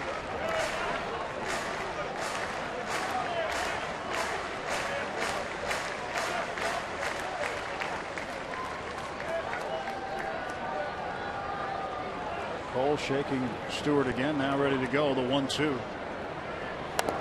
Check swing, and that's into the Braves dugout.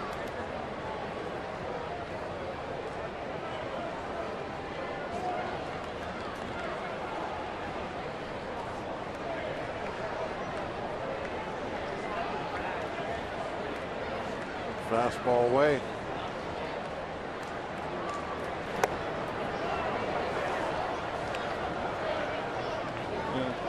Cole's a little upset now. Hey, wanted that pitch. I mean, it was supposed to be away, but it's still throw it in the strike zone. You know, maybe because Stewart was set up outside, maybe that pulled the umpire a little. Well, yeah, that doesn't help. That's for sure. When the catcher has to reach for something.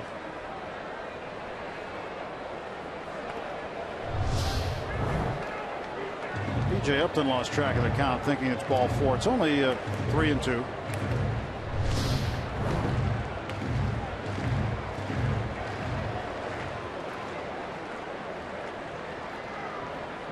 Payoff pitch to B.J. Upton.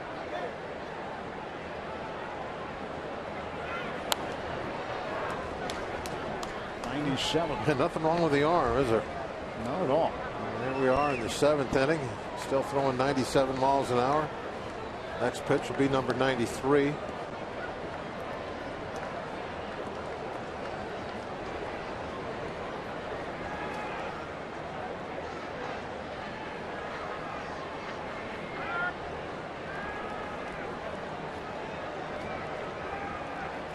Been a few times where Cole hadn't been able to get on the same page. He has walked up to. Might get the bullpen going, perhaps.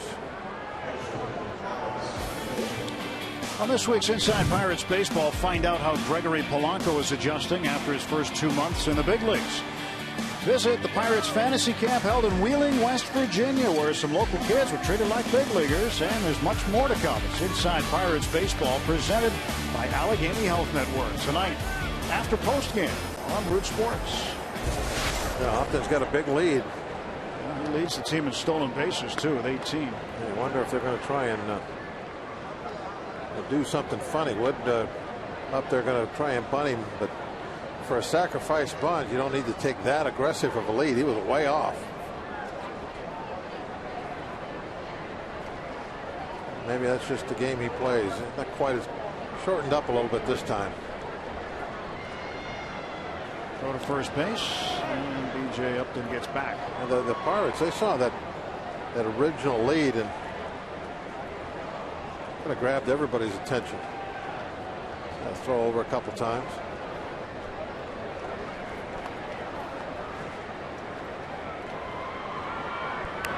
Wood bunts foul.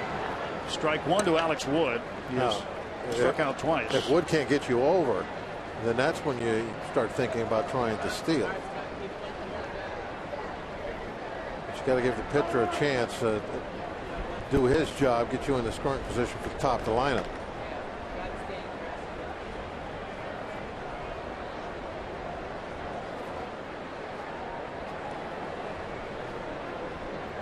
Nothing in one. Try to chop at it. With Harrison coming in, left side of the infield would have been wide open. That is strike two to Alex Wood. I see this all the time over the last probably 6-7 years, and I just don't understand it.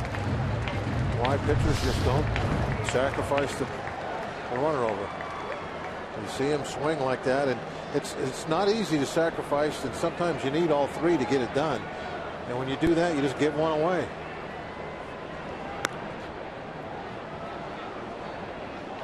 I mean, it's not a wheel play where you have to swing when you have the first baseman and the third baseman crashing down on you, and there's nowhere to bunt.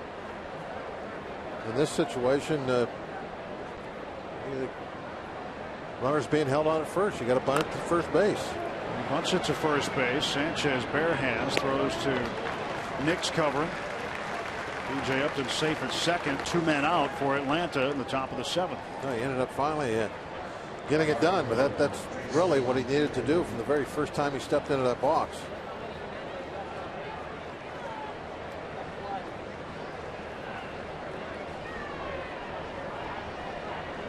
Upton in scoring position. Ray Searage will go out and pay Garrett Cole a visit as the Braves turn the order over, and Jason Hayward coming up. That's going to buy some time for Jared Hughes. So Hughes will begin to warm for the Pirates. Home plate umpire Paul Nart will come out and try to break up the meeting on the hill.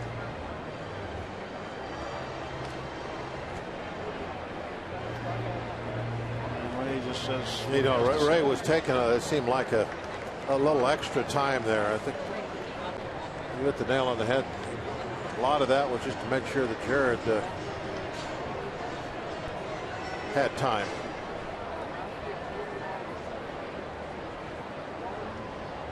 Two runs on 5 hits for the Braves, no runs on 3 hits for the Bucks. Upton at second, 2 out. Hayward at the plate. He has scored twice. He's walked and doubled. Also struck out.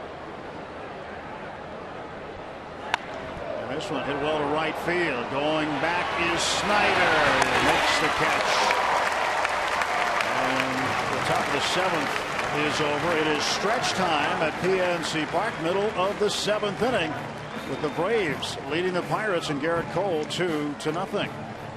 Fans, it's time for the 7th inning stretch. We invite you now to stand, follow the bouncing Eaton Park Smiley Cookie, and join everyone watching at home on Root Sports as we sing "Take Me Out to the Ball Game."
Inning.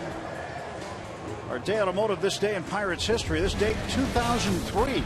Pirates beat the Cardinals 14-0. The Bucs homered 6 times in the game, including 2 by Reggie Sanders in the 5th inning.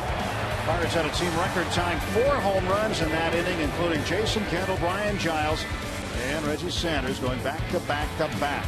While McCoyak also homered twice in the game, and Jeff D'Amico hurled a complete game 3-hitter. That's our this day in Pirates history. Garrett Cole down 2-0 as we go to the bottom of the 7th. And Jordy Mercer leading off. 2-3-4 in the Pirates order. Mercer, McCutchen, and Marte. Bucs need to get the table set here. They have not been able to solve Alex Wood yet. Mercer drives it to left field. Backing up is Justin Upton. He'll make the catch, and there's one gone.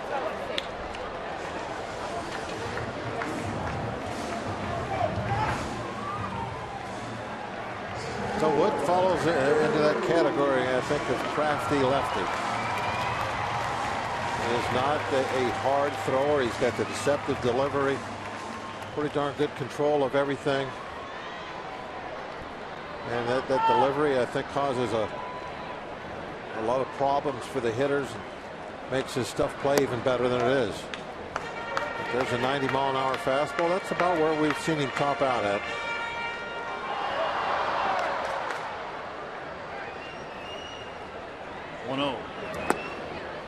Takes ball 2. 2 balls, no strikes. I want to try and get something done this inning or next. Just a 2-run ball game. Didn't take much.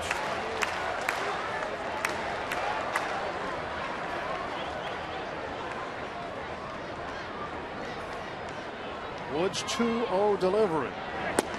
McCutchen watches it outside. 3-0. Woods had limited success against the Central Division. He's 3-0 against the Central in 12 appearances. 2.49 ERA. Marte waiting on deck. And Kutch takes a strike. It's 3-1.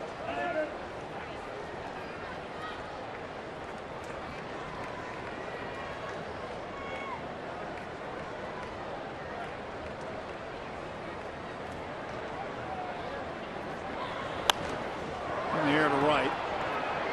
Haywood on the run, and he makes the catch. Oh, he's got those long legs, just ate up country. Well, who's bringing the lumber? It's brought to you by Yellowwood.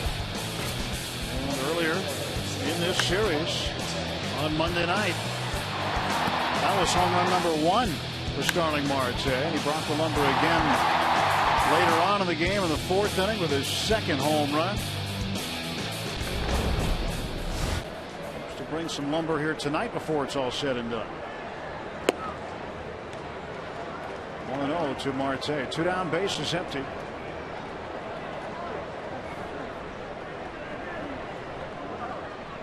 '83 pitches for Alex Wood. It's the 84th, and that's ball 2.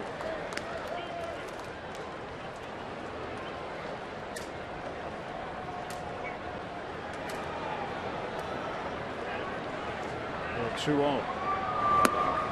2-1. Fooled him with an off-speed pitch. Yeah, he doesn't give in.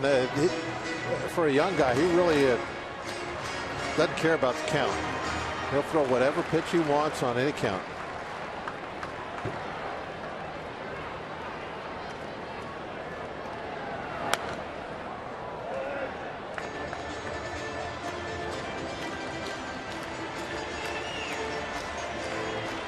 A lot of the younger players, especially the guys with the better arms, they'll be a little predictable when they get into 3-1, 2-0. That they'll come with the fastball most of the time.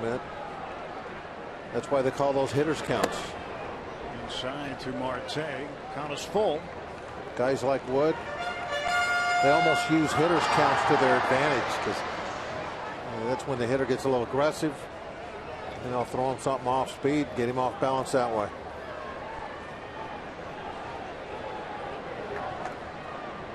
Payoff pitch to Marte. We'll get another. Starman has good since coming off the 7-day disabled list. And now Tony Watson warming up in the bullpen. Gerald Hughes was warming earlier. He has since sat down.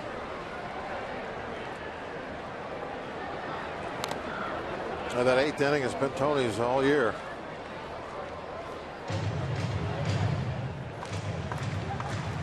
Ball fouled off Gaddis. Yeah, took a shot right in the arm.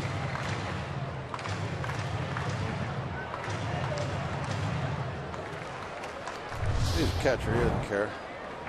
They're tough.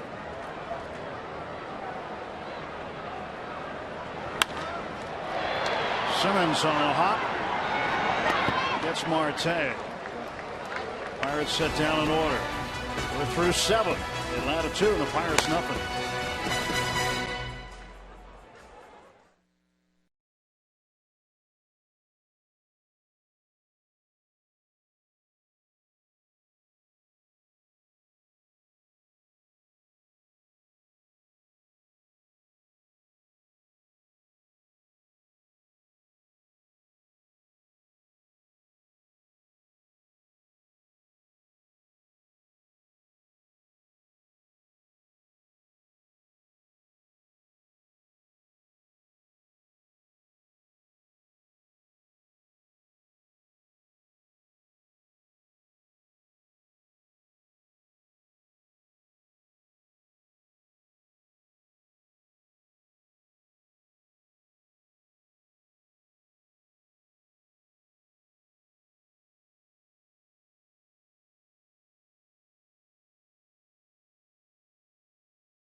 Seven innings, 5 hits given up by Cole, 3 for Alex Wood. One big number of the runs, 2 earned runs given up by Cole, nothing from Wood. In fact, Alex Wood has faced just 1 man over the minimum. The Pirates sent 4 men to the plate in the 2nd inning. Every other inning they've sent just 3 men up. Well, this is absolutely the matchup we thought we were going to get tonight. A nice pitching duel.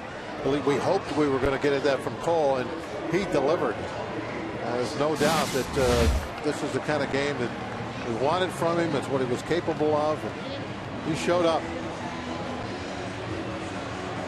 Watson takes over for Cole to start the 8th inning, and he will face the 2, 3, 4 hitters for Atlanta: Simmons, Freeman, and Upton. Tony's job right now is improve those fine numbers that he has by 1 inning. Throw up another 0. Just keep it a 2-run game. You just you get somebody on base, you're just a swing away from tying it up. Can't let the Braves get any insurance. Hamilton Simmons takes ball 1. 1 ball, no strikes to the shortstop. Came out late in last night's ball game so that Freddie Gonzalez could get Ramiro Pena in. The score was a little bit on the wrong side for the Pirates. So a chance to get Pena in. Ball comes back for Gaddy. And Simmons is out. Tony gets the first man for the Braves in the 8th. Here's a look at the road ahead for the Pirates, brought to you by Nissan. After a day off tomorrow, the Bucs will head to Milwaukee for 3 against the division leaders. Friday, Jeff Locke will go against Giovanni Gallardo. Gallardo's 12-4, 257 earned run average in his career against the Pirates. Saturday, Edinson Volquez, given up just 3 earned runs in his last 3 starts, will start for the Bucs. Brewers, Willie Peralta, and the Buccos looking forward to getting going on that trip. Sanchez will step on the bag, and Freeman is out. Vance Worley and Mike Fiers in the game on Sunday. Now this is Tony Watson like hitting here. A couple of nice quick outs. Tony had the poor showing against the Nationals. It's just not the way he is. Occasionally you're going to have 1 or 2 games like that during the course of the year, but most of the time he's as automatic as it gets. Justin Upton with 2 outs and the base is empty. It's this one high and foul down the left side. Well, one of the things that probably the thing that really messed him up, and you hardly ever see him do it, is he walked that leadoff hitter in Washington. Even for the premier pitchers, that he walked that leadoff guy. Tough to keep him from scoring.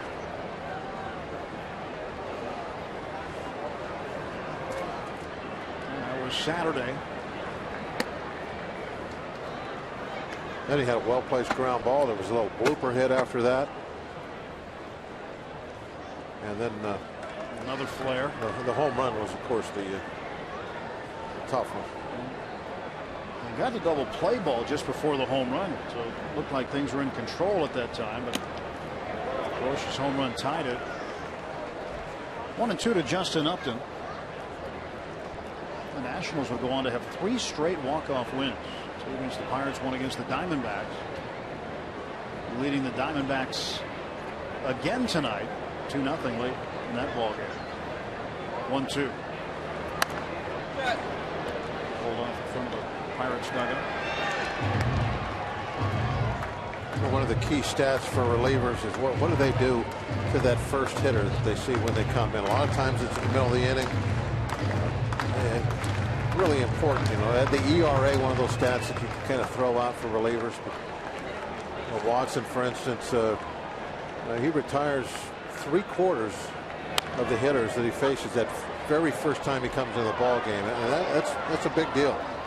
Snyder puts that one away. An 8-pitch inning for Tony Watson. He gets the Braves 1-2-3.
Bottom of the 8th inning, Gabby Sanchez to lead off. Pirates down 2-0. Along with Bob Walk and Dan Potash, Tim Everett at PNC Park. Garrett Cole tonight Went 7 in his return from the disabled list.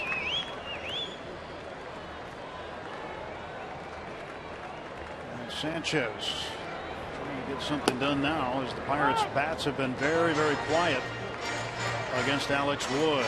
Bill Gosselin comes in to play second base for Tommy La Stella.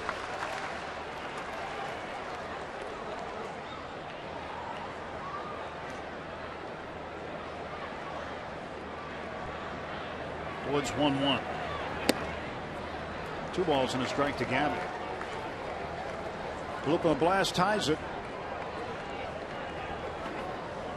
As you mentioned earlier, Bob, best to get something done in the 8th before the closer for the Braves, Craig Kimbrell, comes out. Yeah, this inning you want to make some kind of move. I mean, it's not that Kimbrell is unbeatable. It's just it's very, very difficult. He doesn't give up very many base hits. And he is a strikeout machine. There's the base runner. This is what you wanted right there. Absolutely perfect. Lead off walk. First walk issued by Wood in the game. Just a reminder, as you enjoy a cold one, to look forward to Miller Time later in tonight's game, brought to you by Miller Lite. Well, last inning he was falling behind some hitters. Remember, there was a couple 2-0 counts.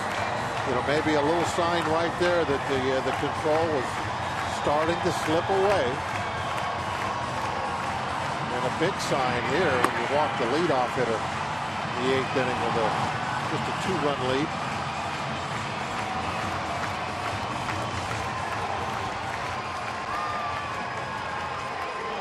Well, nobody out. Sanchez at first base.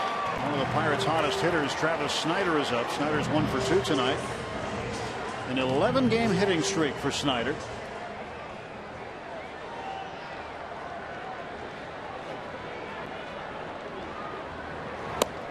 Starts him off with a breaking ball for a strike.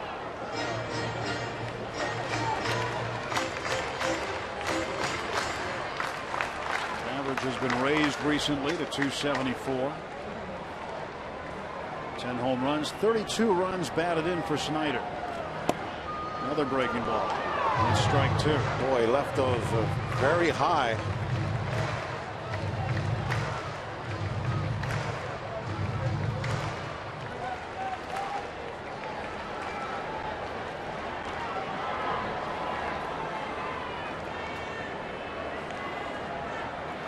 Snider bangs this one down the line. That's a fair ball. Sanchez around second, heading for third. They're going to give Snider a ground rule double. So Sanchez back to third base, and the Pirates now with a tying run in scoring position and nobody out. The control is just left Wood. Do you remember the first 2 breaking balls left up didn't hurt him? Well, 3 in a row, you can't do that. Here comes another one that's left up above the belt. This time Snider gives it a whack down the line, just inside the chalk. Ball, of course, bounced over into the stands and came back out onto the field. And that's why it was a double. But his control just left him. Simple as that. Alex Woods finally been chased from the ball game. Tell you about the new Atlanta right-hander when we come back.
photo. Keep those submissions coming on Twitter using the hashtag BucksFanPhoto. Taking pictures of the sky tonight. Worthy of a painting, certainly. Thank you, Sarah, for that submission. That's our AT&T fan photo for tonight. The Pirates now putting a threat together. Jordan Walden is the new pitcher. Well, they got him Walden because they want a strikeout right now. He's a strikeout pitcher. 51 Ks, 39 innings. That is what they are looking for at this point. Stewart trying to bunt. Bunt for a base hit. Infield's way back on the right side. He was just trying to push it that direction. See if he can get the run home, and what it would even be more important is get Snyder to third base.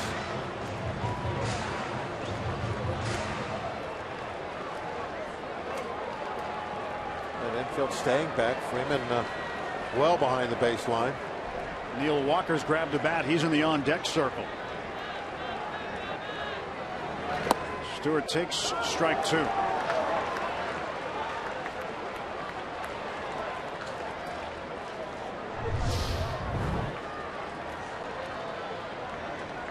Walden, you see with that jump hop step. A little bit odd, a little different. Jumps at you, doesn't he?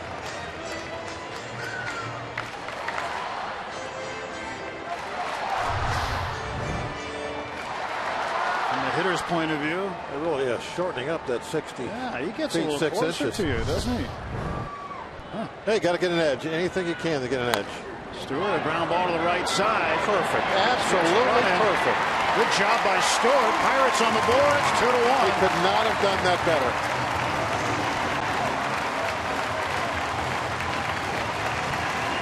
RBI ground out for Stewart. I mean, that's a winning baseball move. You get that ground ball to the right side, the run's going to come home. Snyder's going to get the third. About as a productive out as you can make.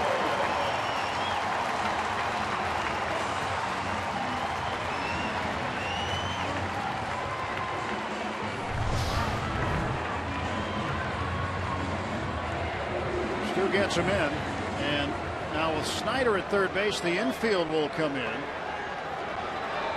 Sacrifice fly will tie the game. And Walker takes low for a ball. Polanco out on deck now. And Hurdle going to the bench here in the 8th inning. Gregory will hit in the pitcher's spot. Walker hitting for Nix.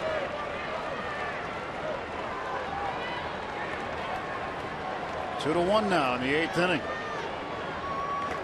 Braves got a single run in the first, another one in the 6th. The Pirates' first run comes here in the 8th. Walker swings through it, strike one. 95-mile-an-hour heater from Jordan Walden. Originally out of Fort Worth, Texas. It's been a number of seasons with the Angels. Last year, his first with the Braves.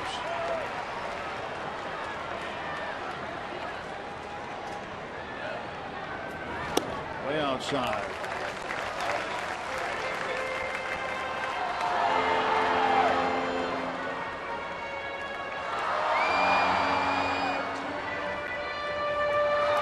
Now concern on the face of the Braves fan. Heck yeah. I think this might slip away. 2-2 to Walker. Walker certainly, if you had to pick somebody to go up there, he would be one of the guys that would come to mind when you need someone to get a ball. How about Monday against Urban Santana? 432 feet. It bounces on the Riverwalk and into the drain. His first splashdown home run.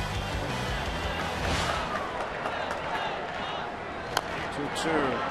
Pounded foul. Yeah, staying alive. Have to get that off-speed pitch down and away from him.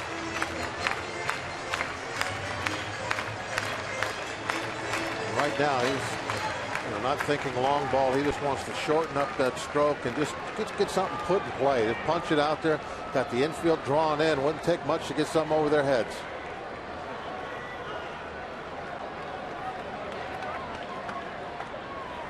Wow, what a block that was.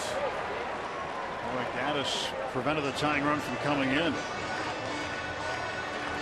Yeah, it rolled so far up the line, though. I think Snyder might have been able to pass Gaddis before he picked it up. I think you're right. But you can't predict how far it's going to roll, but you're right.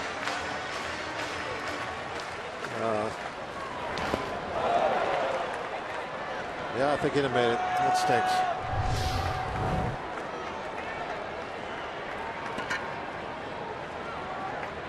Payoff pitch. Bounce, there it goes. Snyder scores. Brand new ball game. 2-2. Well, that one got past Gaddis.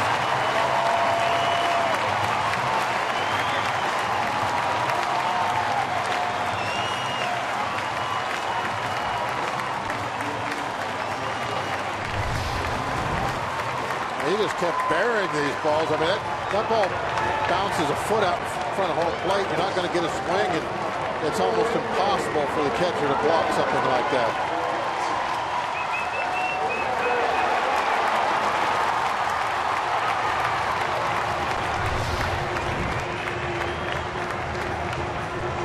Well, Walker represents the go-ahead run, and Gregory Polanco on the pinch hit.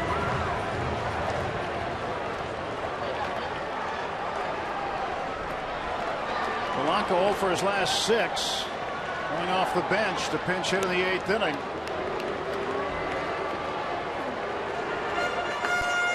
And a big 2-run double in the 9th inning Sunday night in Washington. Been on base safely in 46 of his first 61 games. Fouls it back to strike 1.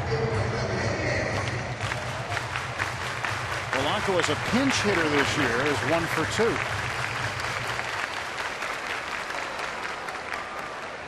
Pirates ahead of Atlanta and Milwaukee, San Francisco and Washington in comeback wins with 31.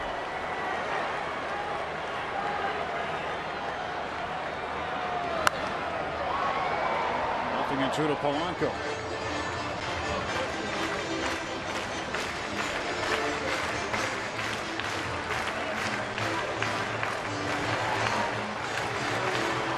And 2 to Polanco. Neil Walker is the runner at first base. 1 out. Walden's pitch. And Polanco strikes out.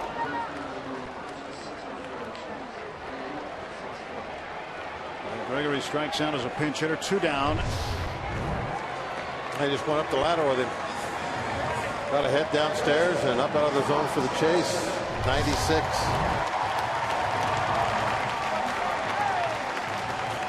Josh Harrison doubled in the first inning. Grounded out the third in the third, and then flied to right in the 6th.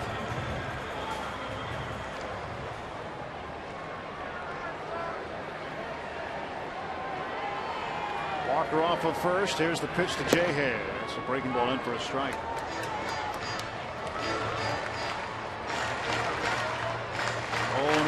Runners on base this year. Harrison hitting .355. He loves the fastball. Hope he gets one of those to hit out over the plate. Over first base. Really not playing him all that deep. I think they'd be playing a little bit deeper. Upton in center field giving him some room. They closed that right center gap where he went in the first inning. If he goes to left center, he might be able to put us ahead with a double. 0-2. The heater that he chased. So you can see that there's still a little bit of room back there behind Upton at center field. A lot of room in front of him.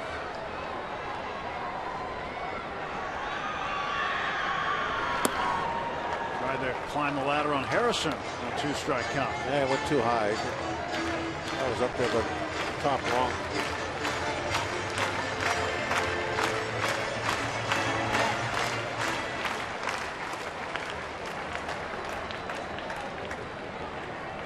There goes Walker, and Harrison grounds it to third. Johnson's throw in time to get Josh.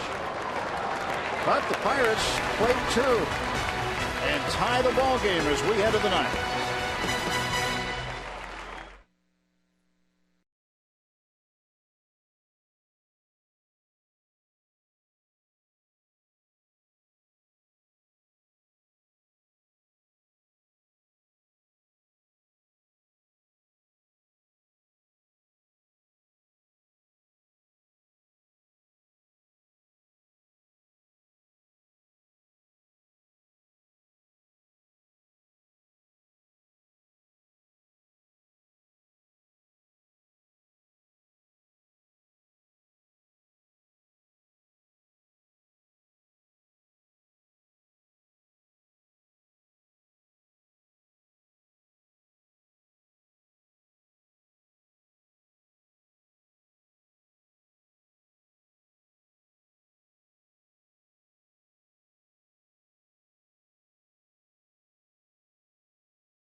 Rush to his teammates, and on a special edition of Inside Pirates Baseball, you'll find out why.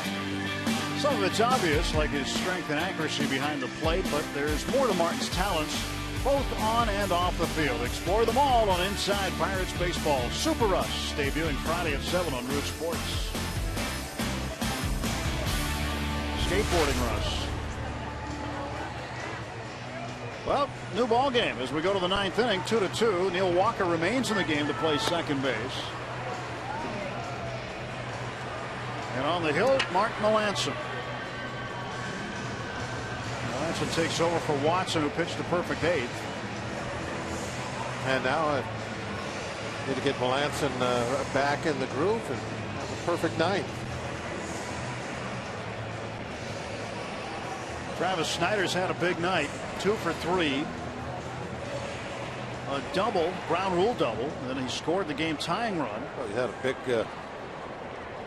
couple of weeks. Had the big defensive play of the night, throwing Freeman out at the plate. That was a perfect throw home.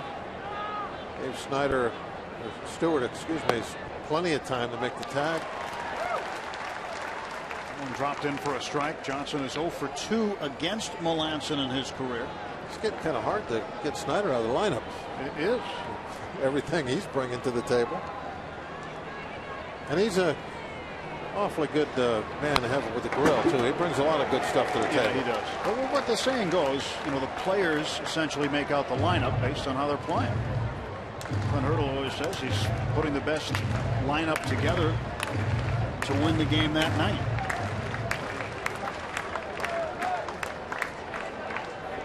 Polanco struggling at the plate. Snider remains in there. 11-game hitting streak.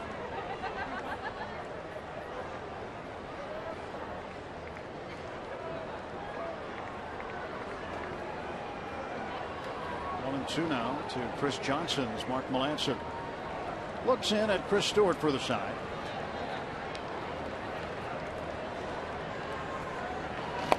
Struck him out.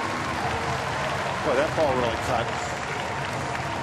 That's one of the best cutters you're going to see right there. 92 and broke like a slider. Look at that one, 92 mile an hour.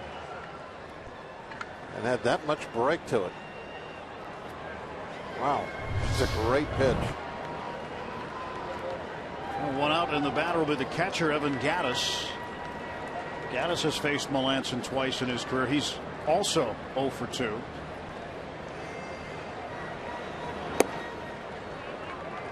One ball, no strikes. Double barrel action. David Carpenter, he's out of Morgantown, West Virginia. And Craig Kimbrell, the closer. Both ready in the pen. 1-0.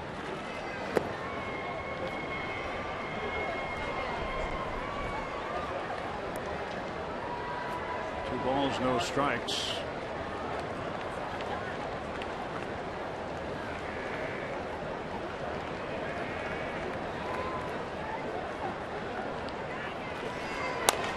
To the right side. Sanchez, the toss to Melanson. 2 down.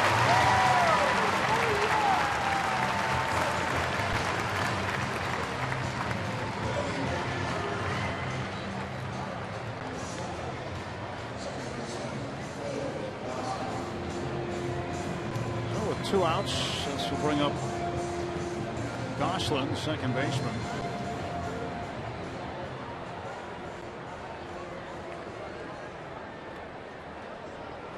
TV hooked up down there. Looks like they've just kind of big flat screen going. Made a living room. Yeah. Nice boat. Little man cave on the sidewalk. Pitch to Gosselin. It's outside ball 1. But that cutter really looks so good tonight. Maybe it's the humidity. Maybe that helps.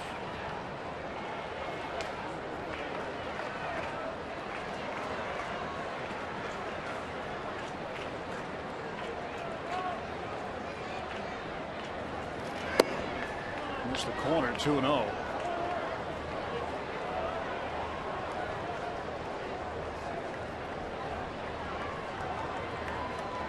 Ray watching Mark Melanson. Gotta like what he sees so far. And delivers a strike. 2-1.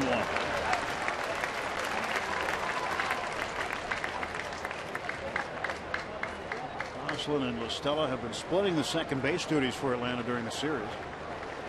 Also making the start last night. 2-1. Now it's 2-2.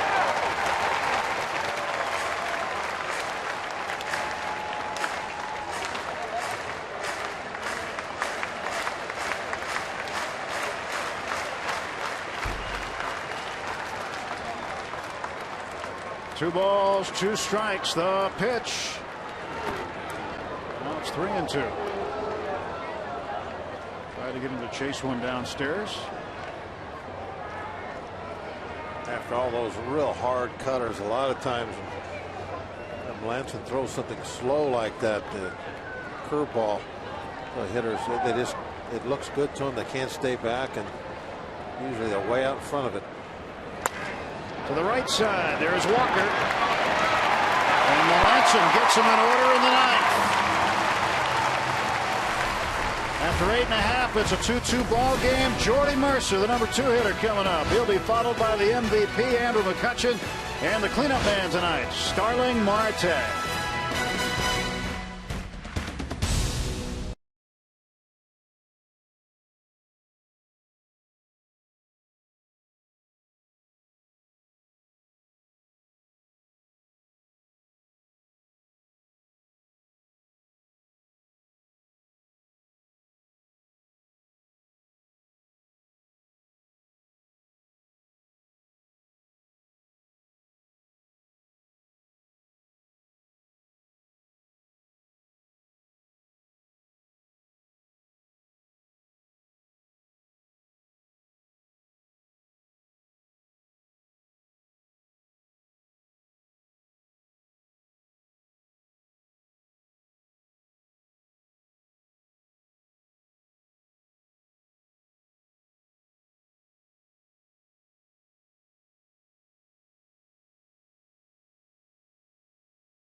Pirates and Braves. Buccos 2, 3, 4 hitters coming up, and they hope to hoist the colors when this one's done. And Mercer will get to face a guy who is familiar with the area. As the Braves have brought on a new pitcher. Right-hander David Carpenter makes his home in Fairmont, West Virginia, born in Morgantown, and played his college baseball at West Virginia. Was a catcher for the Mountaineers. First couple of years in Pro Bowl was a catcher before converting to the other side of the battery and becoming a pitcher. Been a few guys that have done that. The catchers normally will have one of those good arms. If they're a little offensively challenged, they'll try their hand the other side of the battery. Move from the negative side to the positive side. Mercer fouls it off. Now being tied and having home field advantage is an advantage. With the last at bat. For the Pirates, they get this guy coming up who's due. Carpenter ready to deliver the 1-1 pitch to Mercer. This one is looped into left center field. That's a base hit. Welcome back single for Mercer, and the Pirates have the winning run aboard.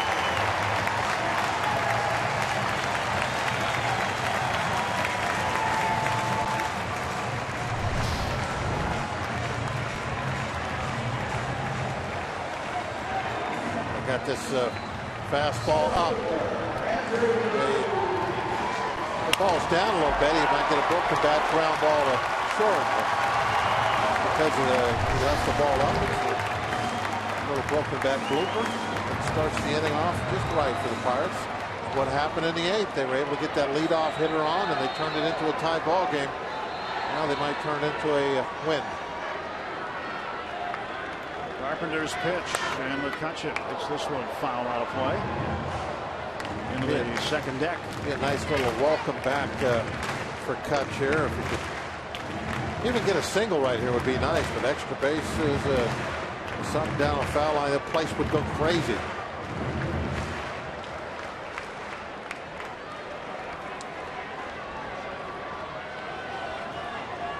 Nothing in one. The pitch to McCutcheon. We'll wait. Carpenter, the introductory toss over to first base. Mercer back easily. Jordy is 1 for 4 tonight after the broken bat base hit to lead off the bottom of the 9th. 1 on, nobody out. Carpenter delivering to McCutcheon now. 1-1.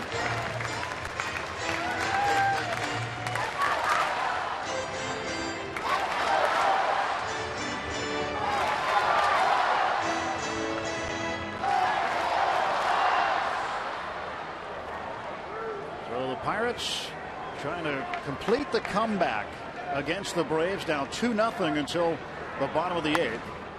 McCutcheon fouls it away again.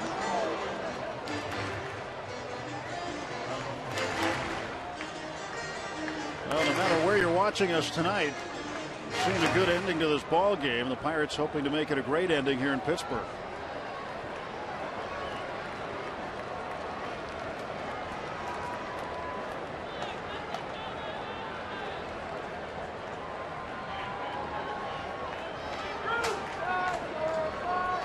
Two, bottom of the 9th. 1 ball, 2 strikes to Andrew McCutcheon. Inside 2-2. McCutcheon being activated off the disabled list yesterday. Missed 14 games.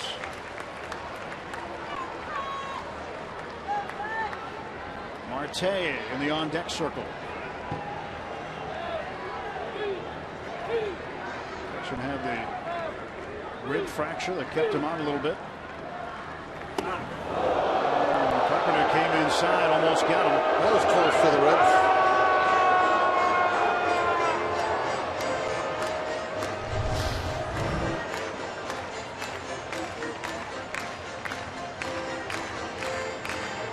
some run on it. Yes, it did. It really ran in their heart. But I mean, that's just a baseball pitch.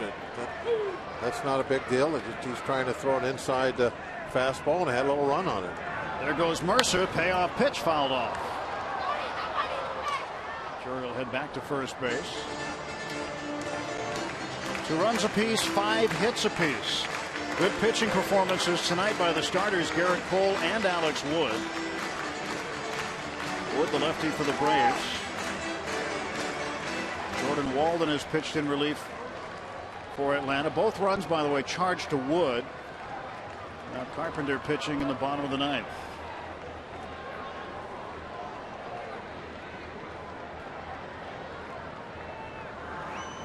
Mercer goes again, and McCutchen pops it up. Foul ground. Freddie Freeman under it. 1 out. And McCutchen is 0 for 4.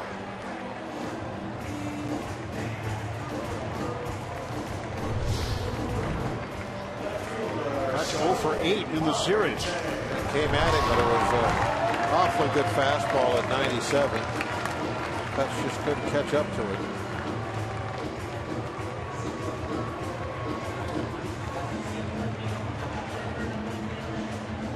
Starling Marte's 0 for 3.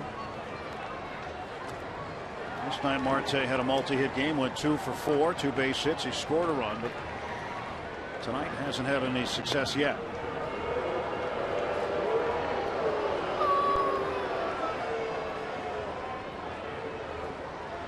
Marte has hit in 6 straight games. He's got a big gap in left center. Ball, no strikes to Marte. See where the Braves outfield is playing him. Big gap in left center. You could hit it right up the stripe of the grass, right to the bullpen. Nobody get it. Just to the left of the bullpen. I want to see it get back into the corner. Get back in that notch a little bit. Rattle around. Strike 1 to Marte.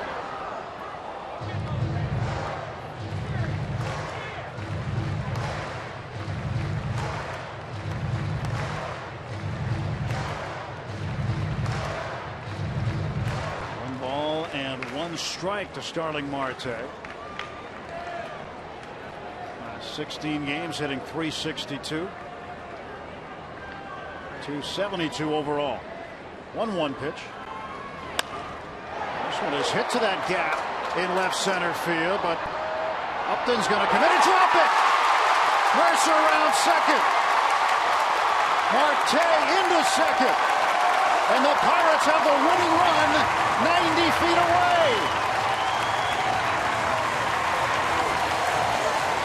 Well, they both had a long way to run, and a little bit of a family dispute. Well, the brothers Upton converged on this baseball, and Justin got a glove on it and couldn't make the catch.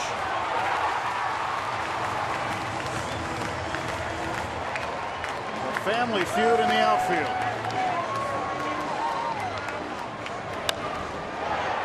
I mean, this is going to be a dead out. If somebody's going to catch it, so Jordy's playing it safe. And then he sees it dropped, and he is off for third base.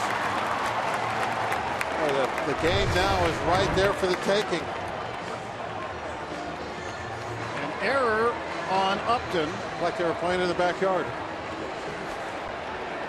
I got it, you got it. It was like 3 flies up or something. Now Gabby Sanchez, a chance to win it for the Bucks. Infield in, 1 out.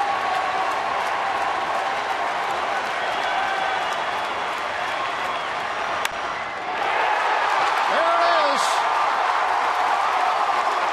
Upton with a catch. Mercer tags, and the Pirates end a 7-game skid.